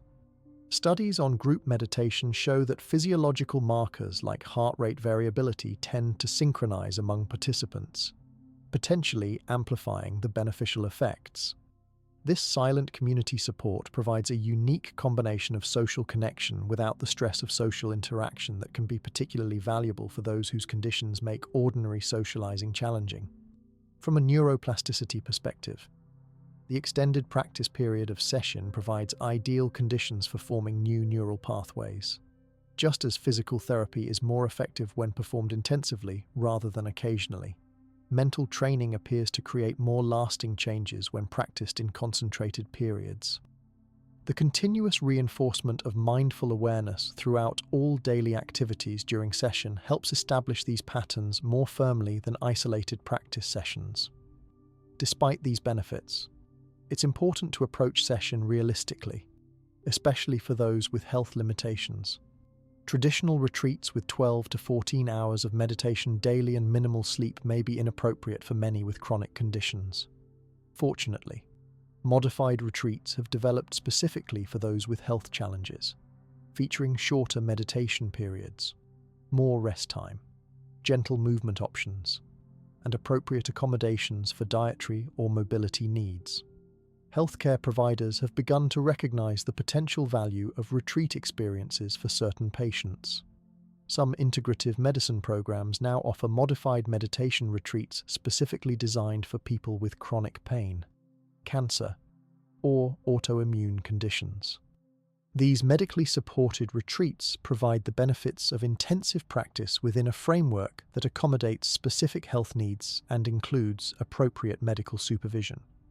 The transition back to daily life after session requires careful attention to maintain benefits.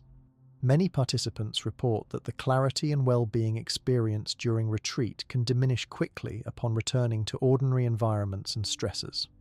Creating a thoughtful re-entry plan, gradually reintroducing stimulation, maintaining core practices, and implementing insights gained during the retreat helps extend the physiological reset effect beyond the retreat itself. For those unable to attend formal retreats, creating mini-session experiences at home can provide scaled-down benefits. Setting aside 1 day per month for extended practice at home, maintaining silence, following a meditation schedule, disconnecting from devices, and eating simply and mindfully offers a more accessible alternative to formal retreats while still providing some of the reset effects. The intensive nature of session makes it a powerful complement to the daily practices we've discussed previously. While daily meditation, mindful eating, conscious movement, and work practice build a foundation of awareness and gradually shift physiological patterns, the immersion experience of session can accelerate and deepen these changes, potentially breaking through plateaus in both practice and healing processes.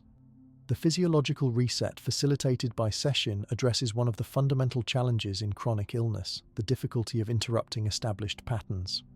Whether these are patterns of nervous system activation, inflammatory response, pain processing, or mental rumination, they tend to become self-perpetuating through feedback loops. The extended break from ordinary patterns during session provides an opportunity to interrupt these cycles and establish new baselines. Through these intensive periods of practice, participants often gain deeper insight into the Zen approach to one of the most challenging aspects of chronic illness: the distinction between pain and suffering. This fundamental teaching, which we'll explore next, becomes experientially clear during session as practitioners observe the relationship between physical sensations and mental responses in a controlled environment of heightened awareness. The distinction between pain and suffering represents one of the most profound and practical contributions Zen Buddhism offers to our understanding of chronic illness. While Western medicine has traditionally focused primarily on eliminating pain, Zen suggests a complementary approach by addressing the optional mental suffering that often accompanies physical discomfort. This distinction isn't merely philosophical, it has practical implications supported by modern neuroscience and pain research. Pain, in the Zen view, refers to the raw physical sensation, the actual neurological signals reporting tissue damage, inflammation, pressure, or other physical phenomena. This sensory information serves an important biological function, alerting us to potential harm and providing information about our bodies. Suffering, by contrast, refers to our mental and emotional reactions to pain, the stories, judgments, fears, and resistance we add to the raw experience. Neuroscience has validated this ancient wisdom by identifying distinct neural pathways for these different aspects of pain experience. Research using functional MRI and other brain imaging techniques has revealed that physical pain sensations are processed primarily through the sensory cortex, while the suffering component involves separate circuits including the anterior cingulate cortex, prefrontal cortex, and limbic system, areas associated with emotional processing and self-reference. This scientific understanding aligns with what Zen practitioners have observed through direct experience for centuries. It's possible to experience physical sensations, even intense ones, without the additional layer of mental anguish that we typically call suffering. This doesn't mean eliminating pain entirely, but rather changing our relationship with it in ways that significantly reduce overall distress. Studies of experienced meditators demonstrate this principle in laboratory settings. When subjected to painful stimuli, these practitioners show normal activity in brain regions processing the sensory component of pain but reduced activity in areas associated with suffering and emotional distress. In practical terms, they feel the physical sensation but don't add the extra layer of resistance, fear, and aversion that amplifies distress.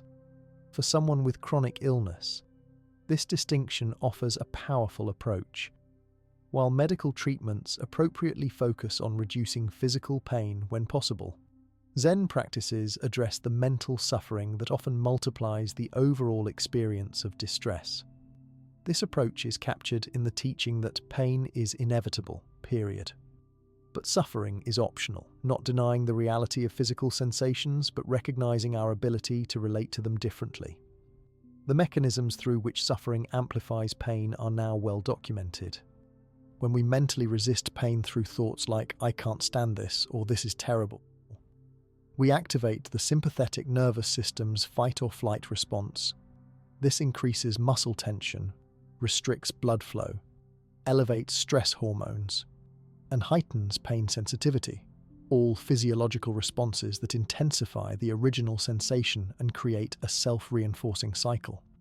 Additionally, catastrophizing thoughts about pain, assuming the worst, exaggerating the threat, and feeling helpless have been shown to directly increase pain intensity through a phenomenon called central sensitization, where the central nervous system becomes hypersensitive to pain signals. This mental habit essentially turns up the volume on pain processing in the brain and spinal cord. Zen practice offers specific approaches to interrupt these cycles. Through mindfulness, practitioners learn to observe pain sensations directly with curious attention rather than automatic aversion. This direct observation often reveals that what we call pain is actually a complex, changing constellation of sensations, perhaps pressure, heat, tingling, or throbbing, none of which is as overwhelming as the unified concept of my terrible pain. Non-judgmental awareness further reduces suffering by suspending the evaluative labels we typically attach to sensations. Rather than immediately categorizing a sensation as bad and something to be eliminated at all costs, practitioners learn to observe it neutrally as simply another phenomenon arising in consciousness. This suspension of judgment often significantly reduces the emotional reactivity that amplifies pain. The detachment principle we discussed earlier particularly applies to pain experiences. By recognizing that sensations are temporary events happening within awareness rather than defining characteristics of the self, practitioners create space around the experience. The shift from "I am in pain" to "pain is present in the body right now" represents a subtle but powerful reframing that reduces identification with suffering. Acceptance practice directly addresses the suffering created by resistance to pain, by acknowledging and allowing current sensations exactly as they are, without fighting against reality. Practitioners remove the additional layer of suffering created by struggle. Paradoxically, this acceptance often leads to sensations becoming more manageable, even when their physical intensity hasn't changed. Self-compassion completes this approach by bringing kindness to the experience rather than self-criticism or frustration. Many people with chronic pain develop harsh judgments about their responses. "I should be handling this better," or "others would be stronger than me." Compassion practice replaces these judgments with understanding and care, recognizing the genuine challenge of living with persistent discomfort. Clinical applications of these Zen-inspired approaches have shown promising results. Mindfulness-based stress reduction, MBSR, and mindfulness-based cognitive therapy, MBCT, which incorporate many elements of Zen practice, have demonstrated effectiveness for chronic pain conditions in numerous controlled studies. Acceptance and commitment therapy, ACT, which similarly emphasizes accepting sensations while detaching from unhelpful thoughts about them, shows comparable benefits.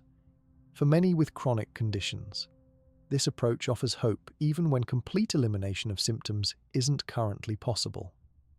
By addressing the suffering component that often exceeds the physical sensations themselves, Zen practices can significantly improve quality of life even when some pain remains.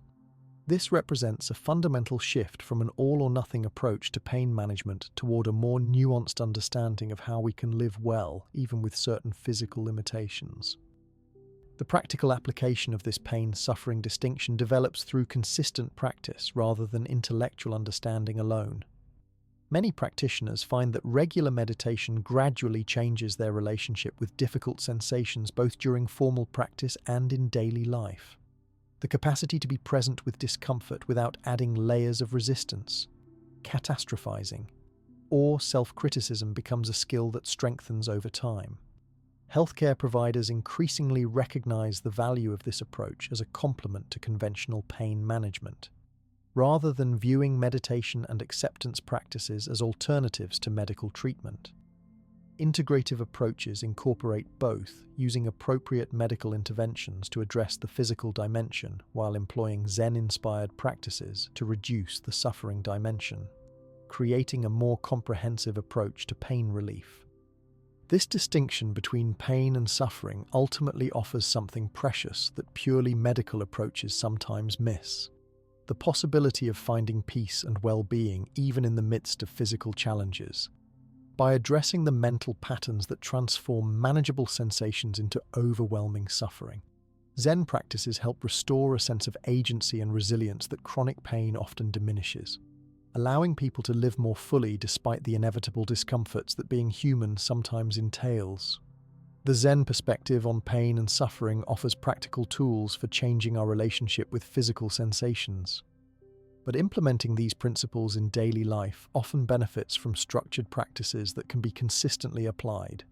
This is where the Japanese tea ceremony, or Chado, the way of tea, provides an invaluable model for creating healing rituals in everyday life.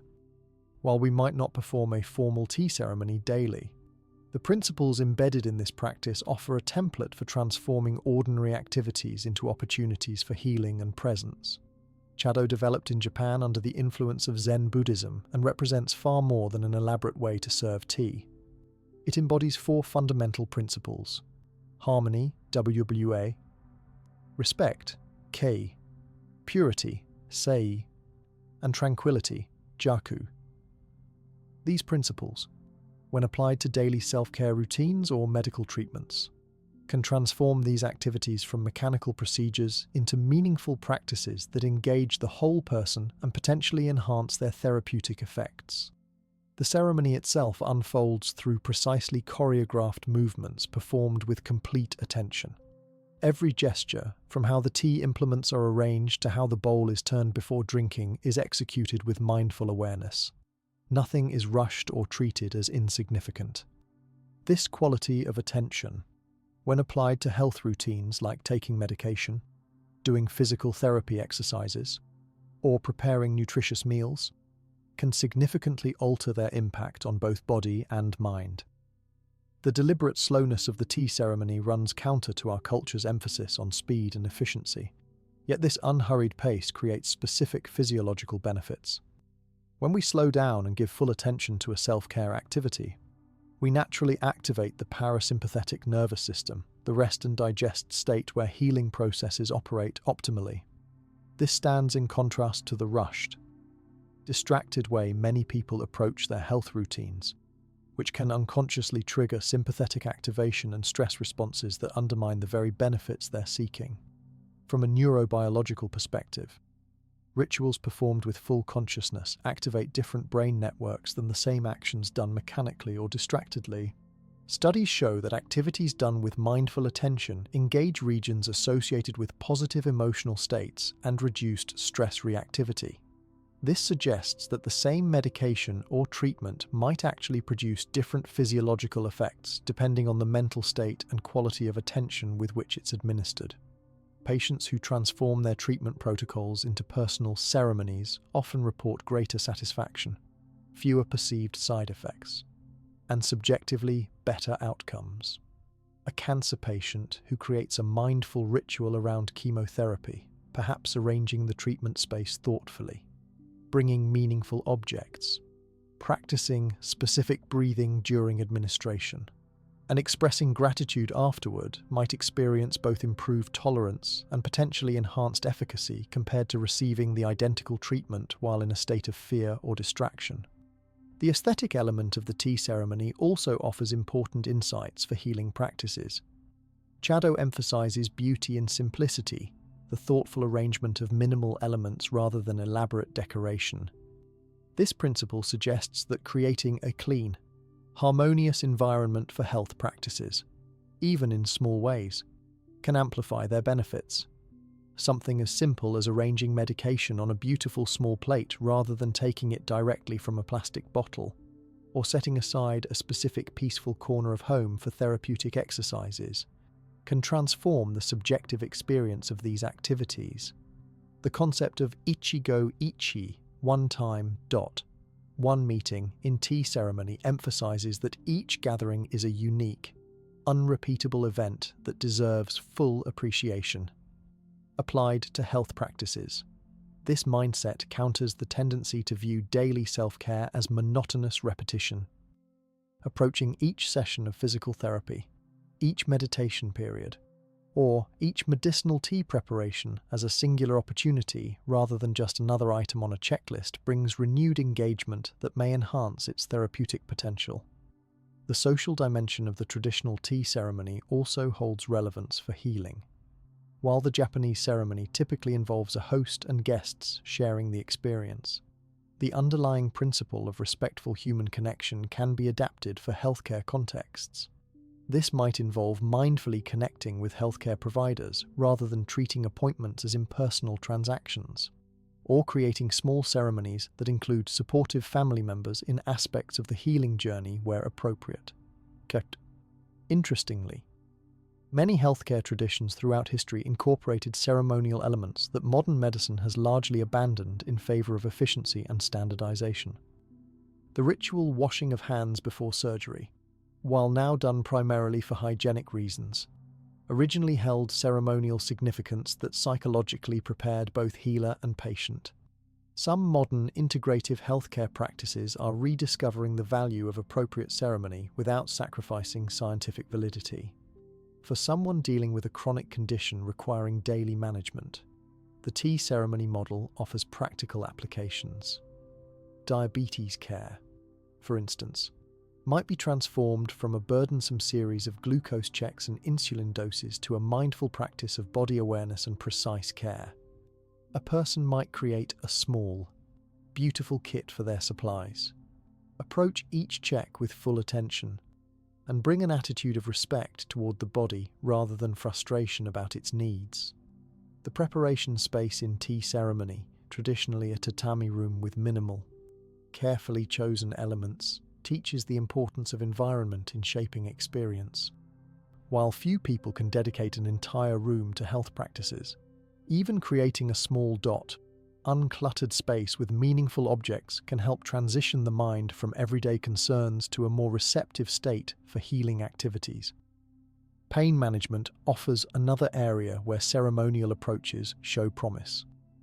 Rather than taking pain medication hastily while continuing other activities, creating a brief ceremony around this action, perhaps taking a moment to sit quietly, expressing intention for relief, mindfully taking the medication with water, and briefly sitting with gratitude, can potentially enhance the medicine's effectiveness through improved absorption, reduced muscle tension, and positive expectancy effects. The tea ceremony's attention to seasonal awareness also provides a valuable model for health practices. Traditional tea gatherings acknowledge and celebrate the current season through appropriate utensils, decorations, and even the type of tea served. This seasonal attunement can be applied to health routines by adjusting self-care practices to match seasonal needs, perhaps emphasizing warming, grounding practices in winter and cooling, lighter approaches in summer, aligning with the body's natural rhythmic changes. What makes the tea ceremony particularly relevant as a model is its integration of physical actions, mental attention, aesthetic awareness, and social connection, all elements that modern research confirms contribute to healing processes. By consciously bringing these dimensions into ordinary health activities, we potentially amplify their benefits beyond what might be achieved through mechanical compliance alone. Importantly, adapting ceremonial elements to health practices doesn't require elaborate training or special equipment. The essence lies in the quality of attention and intention rather than perfect execution of complex forms.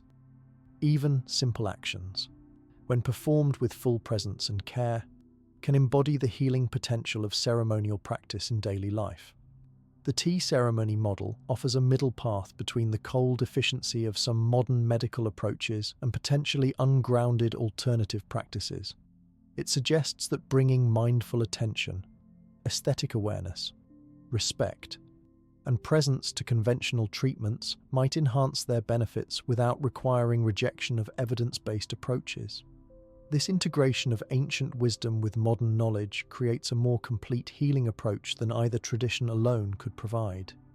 While the tea ceremony provides a model for transforming daily activities into healing rituals, another Zen practice offers a complementary approach specifically designed to counter our tendency toward excessive effort and striving. Shikantaza, often translated as just sitting, represents perhaps the most distinctive form of Zen meditation and offers a powerful antidote to the exhausting cycle of overexertion and collapse that frequently characterizes life with chronic illness. Unlike meditation practices that focus on a specific object like the breath, a mantra, or a visualization, Shikantaza involves goalless sitting without any technique or object of focus. The practitioner simply sits in proper posture with an attitude of alert receptivity, neither concentrating on anything in particular nor rejecting any experience that arises. This radical simplicity makes it both the most straightforward and most challenging of meditation approaches. For people with chronic health conditions, Shikantaza directly addresses a common pattern that often perpetuates symptoms: the cycle of pushing beyond appropriate limits during periods of relative wellness, followed by crashes that trigger symptom flares. This pattern stems from a goal-oriented mindset that measures worth through accomplishment rather than through the quality of presence brought to each moment, regardless of activity level. Neurologically, Shikantaza activates what scientists call the default mode network (DMN) of the brain, a set of interconnected regions that become active when we're not focused on specific external tasks. In most people, DMN activation typically involves self-referential thinking, planning, worrying, or ruminating. However, experienced Shikantaza practitioners show a different pattern. Their DMN activation correlates with open, receptive awareness without the usual narrative self-focus. This distinction is crucial for health applications. The typical DMN activity pattern involves considerable mental energy expenditure without restoring bodily resources. In contrast, the state cultivated through Shikantaza appears to allow genuine rest and integration while maintaining clear awareness. Research suggests this state facilitates integration of experiences and restoration of mental resources in ways that neither sleep nor active thinking can provide.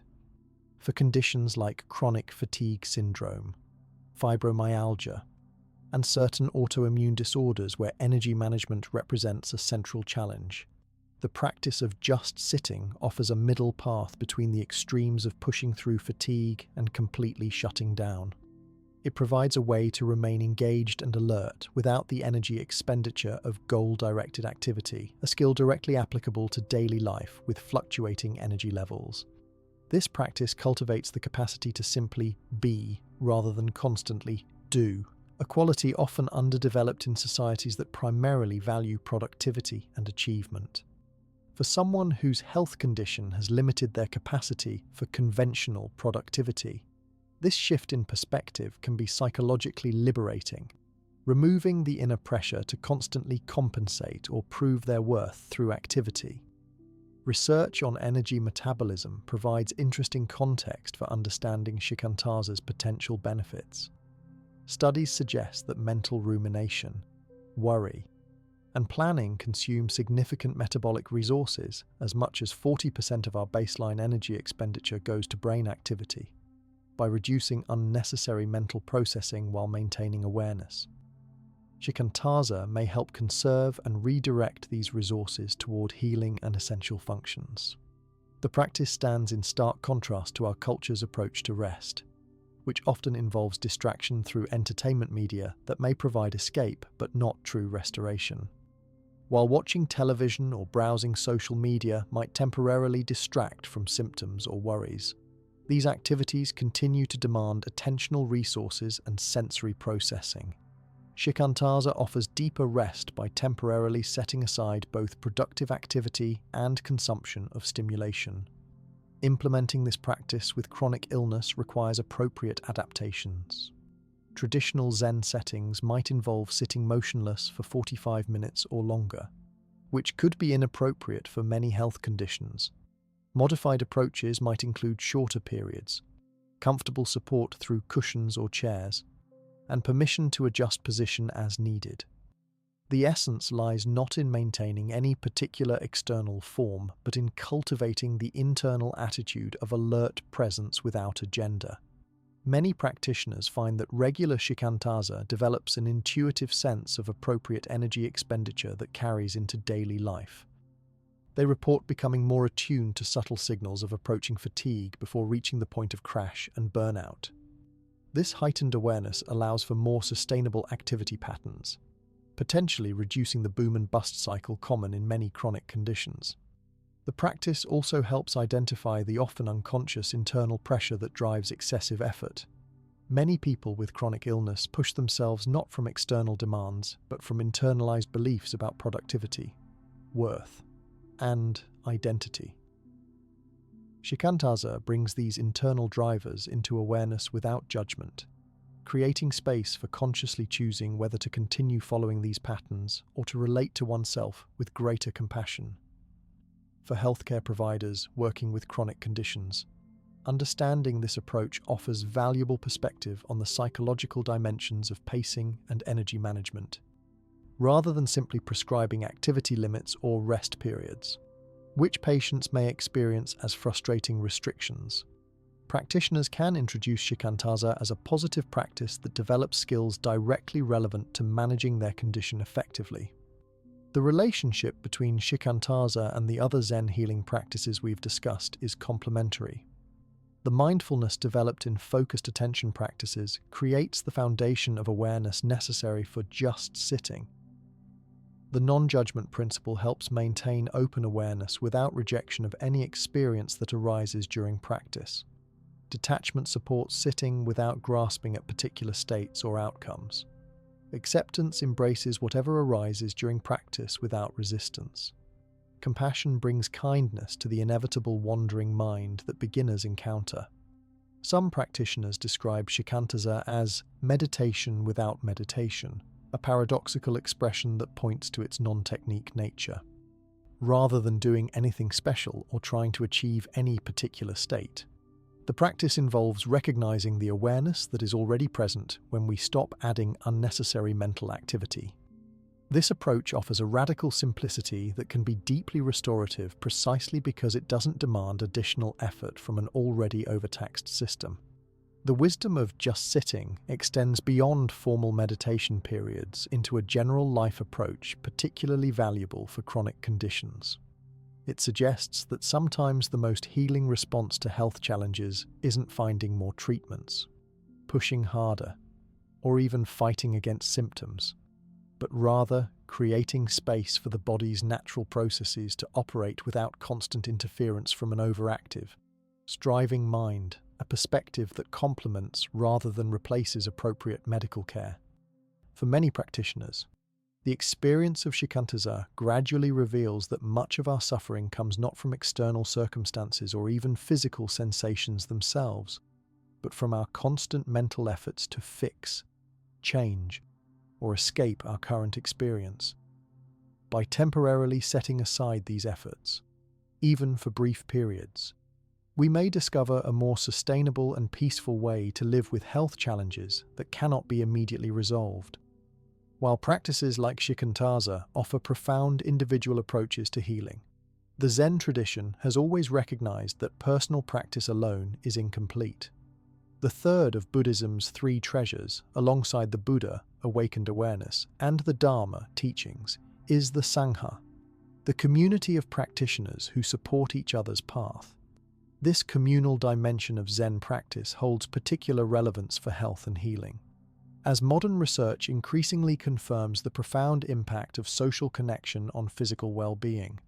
The word Sangha originally referred to the community of ordained monks and nuns, but in contemporary settings, it encompasses all practitioners who come together to support each other's practice and awakening. Traditional Zen training has always occurred within community contexts rather than in isolation. recognizing that certain aspects of transformation are catalyzed through relationship with others walking the same path. From a health perspective, the importance of supportive community can hardly be overstated. Research consistently demonstrates that social isolation functions as a risk factor for disease comparable to smoking, high blood pressure, obesity, and physical inactivity. A landmark review in the journal Science concluded that social connection significantly improves odds of survival by 50%. These findings align with the Zen intuition that healing happens most effectively within a matrix of supportive relationships. The physiological mechanisms behind these effects are becoming increasingly clear. Social isolation increases inflammatory markers like C-reactive protein and interleukin-6 while decreasing immune cell function. Conversely, meaningful social connection reduces these inflammatory markers and improves immune response.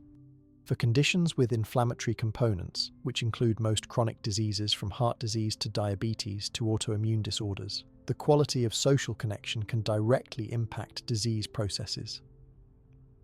Zen Sangha communities create particular benefits beyond general social support. The shared commitment to present moment awareness creates what researchers sometimes call a field effect, where mental states become somewhat contagious.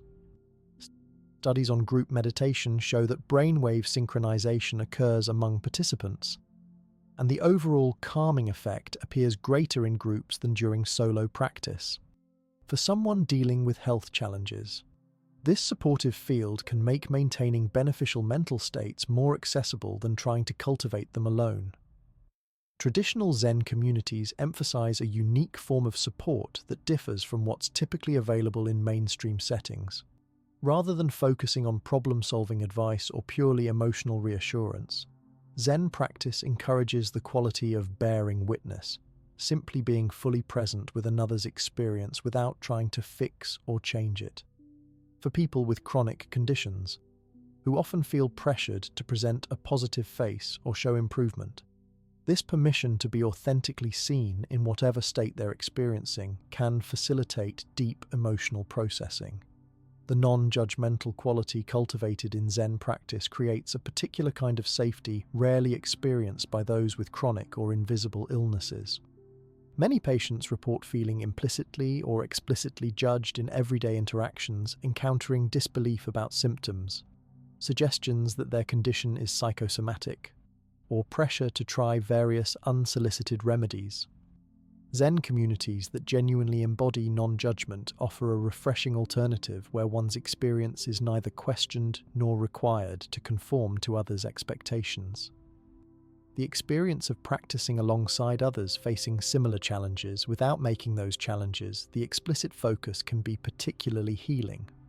Unlike diagnosis-specific support groups, which serve important functions but sometimes reinforce illness identity, Zen Sanghas bring people together around shared practice rather than shared problems. This creates an environment where health conditions neither define participants nor are ignored, but simply form part of the human experience being worked with through practice. Modern neuroscience offers interesting perspectives on why communal practice might enhance healing. The discovery of mirror neuron systems, brain cells that fire both when performing an action and when observing others perform the same action, suggests that we're neurologically designed to learn through observation and resonance. Practicing alongside others, demonstrating equanimity, acceptance, and compassion potentially activates these same qualities through neurological mirroring in ways that might not occur through solo practice alone. The validation that comes from witnessing others' transformation can sustain hope during difficult periods of a healing journey. Seeing tangible evidence that others have navigated similar challenges successfully provides what psychologists call vicarious mastery experience, a particularly powerful form of encouragement that's different from abstract reassurance. This concrete hope based on others' lived experience can sustain resilience during plateaus or temporary setbacks in one's own healing process. For those whose health conditions have resulted in reduced social circles, a common consequence of chronic illness, Zen Sanghas can provide meaningful community based on shared values rather than surface-level commonalities or past history. The emphasis on present moment connection means that new relationships can form based on who people are now rather than who they were before illness or what they can or cannot do because of current limitations. The structure of traditional Zen practice, with its emphasis on showing up consistently regardless of mood or motivation, offers a helpful counterbalance to the isolation that often accompanies symptom flares. When feeling unwell, the natural tendency is often to withdraw socially. Having a committed practice with others creates a gentle accountability that helps maintain social connection even during difficult periods, preventing the downward spiral where isolation worsens both physical symptoms and psychological well-being. The communal wisdom of a sangha often exceeds what any individual member or teacher could provide. Different practitioners bring varied perspectives, experiences, and insights that collectively create a more complete picture of the healing path. This diversity of experience is particularly valuable when navigating the complex terrain of chronic health conditions, where standard approaches may not address the unique needs of each person's situation. While traditional Zen communities offer these benefits, the principles can be applied in various settings. Online practice groups have made Sangha accessible to those with mobility limitations or in geographically isolated areas. Healthcare institutions have begun incorporating community practice elements into treatment programs, recognizing that the group dynamic offers therapeutic benefits beyond individual interventions. Even informal arrangements, where a small number of practitioners meet regularly to support each other's practice, can embody the essential qualities of Sangha.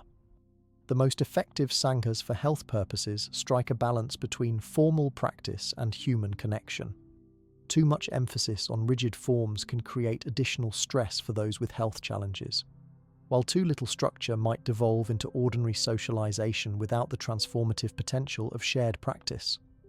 Communities that consciously hold both elements, maintaining practice integrity while flexibly accommodating diverse needs and capacities, create the most supportive environment for healing. For healthcare providers, understanding the importance of Sangha can inform more effective treatment recommendations. Rather than viewing meditation or mindfulness as purely solo practices to assign between appointments, recognizing the communal dimension allows for more comprehensive support. Connecting patients with appropriate practice communities or creating in-house group programs may significantly enhance outcomes compared to individual practice instructions alone. Ultimately, the healing power of Sangha reminds us that transformation rarely happens in isolation. The journey of working with health challenges, like all significant life journeys, benefits from the wisdom, support, and shared presence of others walking similar paths. As the Zen tradition has long recognized, we awaken not alone, but together, each person's practice supporting and being supported by the larger community of practitioners. As we consider how these various Zen principles and practices might benefit those with health challenges, an important question naturally arises. How can these ancient approaches be integrated with modern medical care to create the most effective overall approach? Rather than positioning Zen practices as alternatives to conventional treatment or attempting to force these traditions into biomedical frameworks, a more nuanced approach recognizes the complementary strengths of both systems while avoiding dogmatism from either direction. The integration of Zen practices with modern medicine represents an opportunity to address health challenges more comprehensively than either approach could accomplish alone. Modern medicine excels at diagnosing and treating specific pathologies through technological and pharmacological interventions. Zen practices offer systematic methods for working with the mental, emotional, and spiritual dimensions of illness that biomedical approaches often leave unaddressed. Together, they create the possibility of true integrative care that honors both the physiological and experiential aspects of health challenges. This integration requires avoiding two common pitfalls: uncritically accepting all traditional practices without scientific evaluation, or dismissing traditional wisdom unless it's been validated by current research methods. Both extremes miss the opportunity for thoughtful dialogue between these knowledge systems. A more balanced approach recognizes that while scientific validation is valuable, The limitations of current research methods mean that absence of evidence doesn't necessarily equal evidence of absence, particularly for subtle or complex interventions. The growing field of psychoneuroimmunology provides a scientific foundation for understanding many Zen healing principles. This research area examines how psychological states influence nervous, endocrine, and immune system function, creating physiological effects throughout the body. Studies in this field have documented how meditation practices affect inflammation markers, stress hormone levels, gene expression, and immune cell function, providing measurable correlates for what Zen practitioners have described experientially for centuries. For someone navigating a chronic health condition, an integrated approach might involve using appropriate medical treatments to address specific disease processes while employing Zen practices to optimize the body's healing responses and manage the psychological dimensions of illness. Rather than choosing between approaches, this integration allows each system to contribute what it does best while compensating for the other's limitations. Practically speaking, integration often begins with open communication between healthcare providers and patients about complementary approaches. When patients feel comfortable discussing their interest in meditation or other Zen practices without fear of dismissal, and when providers have basic familiarity with these approaches, meaningful collaboration becomes possible. This dialogue ideally includes discussion of which aspects of the condition might respond best to which types of intervention. The timing and sequencing of different approaches also matters in effective integration. Acute medical emergencies typically require immediate conventional intervention, with contemplative practices playing a supportive role during recovery. For chronic conditions where urgent intervention isn't required, Zen practices might serve as foundational approaches that optimize the effectiveness of selective medical treatments.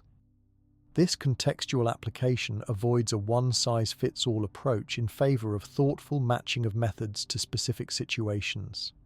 Healthcare providers who incorporate Zen principles into their own practice often serve as effective bridges between systems. Clinicians who have experienced the benefits of meditation firsthand typically communicate more effectively about these practices with patients and collaborate more readily with complementary practitioners. Their embodied understanding allows them to recommend appropriate practices based on clinical judgment rather than rigid protocols. The scientific research on Zen-inspired interventions continues to grow, creating stronger foundations for integration. Mindfulness-based stress reduction, MBSR, which incorporates many elements of Zen practice, has been studied in hundreds of controlled trials showing benefits for conditions ranging from chronic pain to anxiety to psoriasis. These research-validated protocols offer entry points for conventional healthcare settings to incorporate contemplative elements without abandoning evidence-based standards. For patients, an integrated approach often requires developing discernment about when different interventions are appropriate. Zen practice can help cultivate the body awareness and intuition that informs these decisions, recognizing when symptoms require medical attention versus when they might respond to meditation or other self-regulation approaches. This discernment helps avoid both overtreatment with unnecessary medical interventions and undertreatment of conditions that genuinely require conventional care. The concept of complementary action rather than competition between approaches frames integration productively. Zen practices don't need to replace effective medications or treatments, nor do medical interventions need to substitute for the insights available through contemplative practice. When each approach is applied appropriately for the aspects of health it addresses most effectively, the whole becomes greater than the sum of its parts. Institutional integration is gradually occurring as major medical centers establish integrative medicine departments that include mindfulness training alongside conventional care. These programs typically employ rigorous standards while remaining open to approaches with traditional support but still developing research evidence. Patient outcomes and satisfaction in these settings often exceed those in conventional-only settings, particularly for complex or chronic conditions. For individual practitioners, integration might look like maintaining regular meditation practice while taking prescribed medications. or bringing mindful awareness to physical therapy exercises, or using visualization techniques during chemotherapy. The key lies in the attitude that these approaches are mutually supportive rather than contradictory, that one can fully engage with both conventional treatment and contemplative practice without philosophical inconsistency. The non-dogmatic attitude central to authentic Zen practice provides a helpful model for this integration. Traditional Zen emphasizes direct experience over adherence to fixed beliefs, encouraging practitioners to see for themselves rather than accepting teachings on authority alone. This empirical spirit aligns well with the scientific method's emphasis on observation and evidence, creating natural common ground between seemingly different approaches. Healthcare providers increasingly recognize that optimal care addresses not just the disease but the whole person living with the condition. Zen practices offer systematic methods for working with subjective experience that complement the objective focus of biomedical approaches. This recognition doesn't require abandoning scientific standards, but rather broadening our conception of what constitutes comprehensive care. For researchers, the intersection of Zen practices and health creates fertile ground for investigation. As research methods become more sophisticated, including advanced neuroimaging, detailed immune system assays, and gene expression analysis, the physiological correlates of traditionally described meditation states become increasingly measurable. This research not only validates certain traditional claims, but sometimes reveals mechanisms that weren't previously understood even within the Zen tradition. The relationship between patient and provider itself often benefits from principles derived from Zen practice. The quality of present moment awareness, non-judgment, and compassionate presence enhances clinical encounters regardless of what treatments are being discussed or implemented. Some medical training programs now incorporate mindfulness training specifically to develop these qualities in clinicians, recognizing that the relationship itself has healing properties. As we continue exploring the integration of Zen wisdom with modern healthcare, what emerges isn't a rejection of either tradition, but a more complete approach to human suffering than either system alone could provide. By bringing together the sophisticated physiological understanding and interventions of modern medicine with the time-tested methods for working with consciousness developed in the Zen tradition, we create new possibilities for addressing the complex challenges of illness and supporting the innate capacity for healing that exists within each person.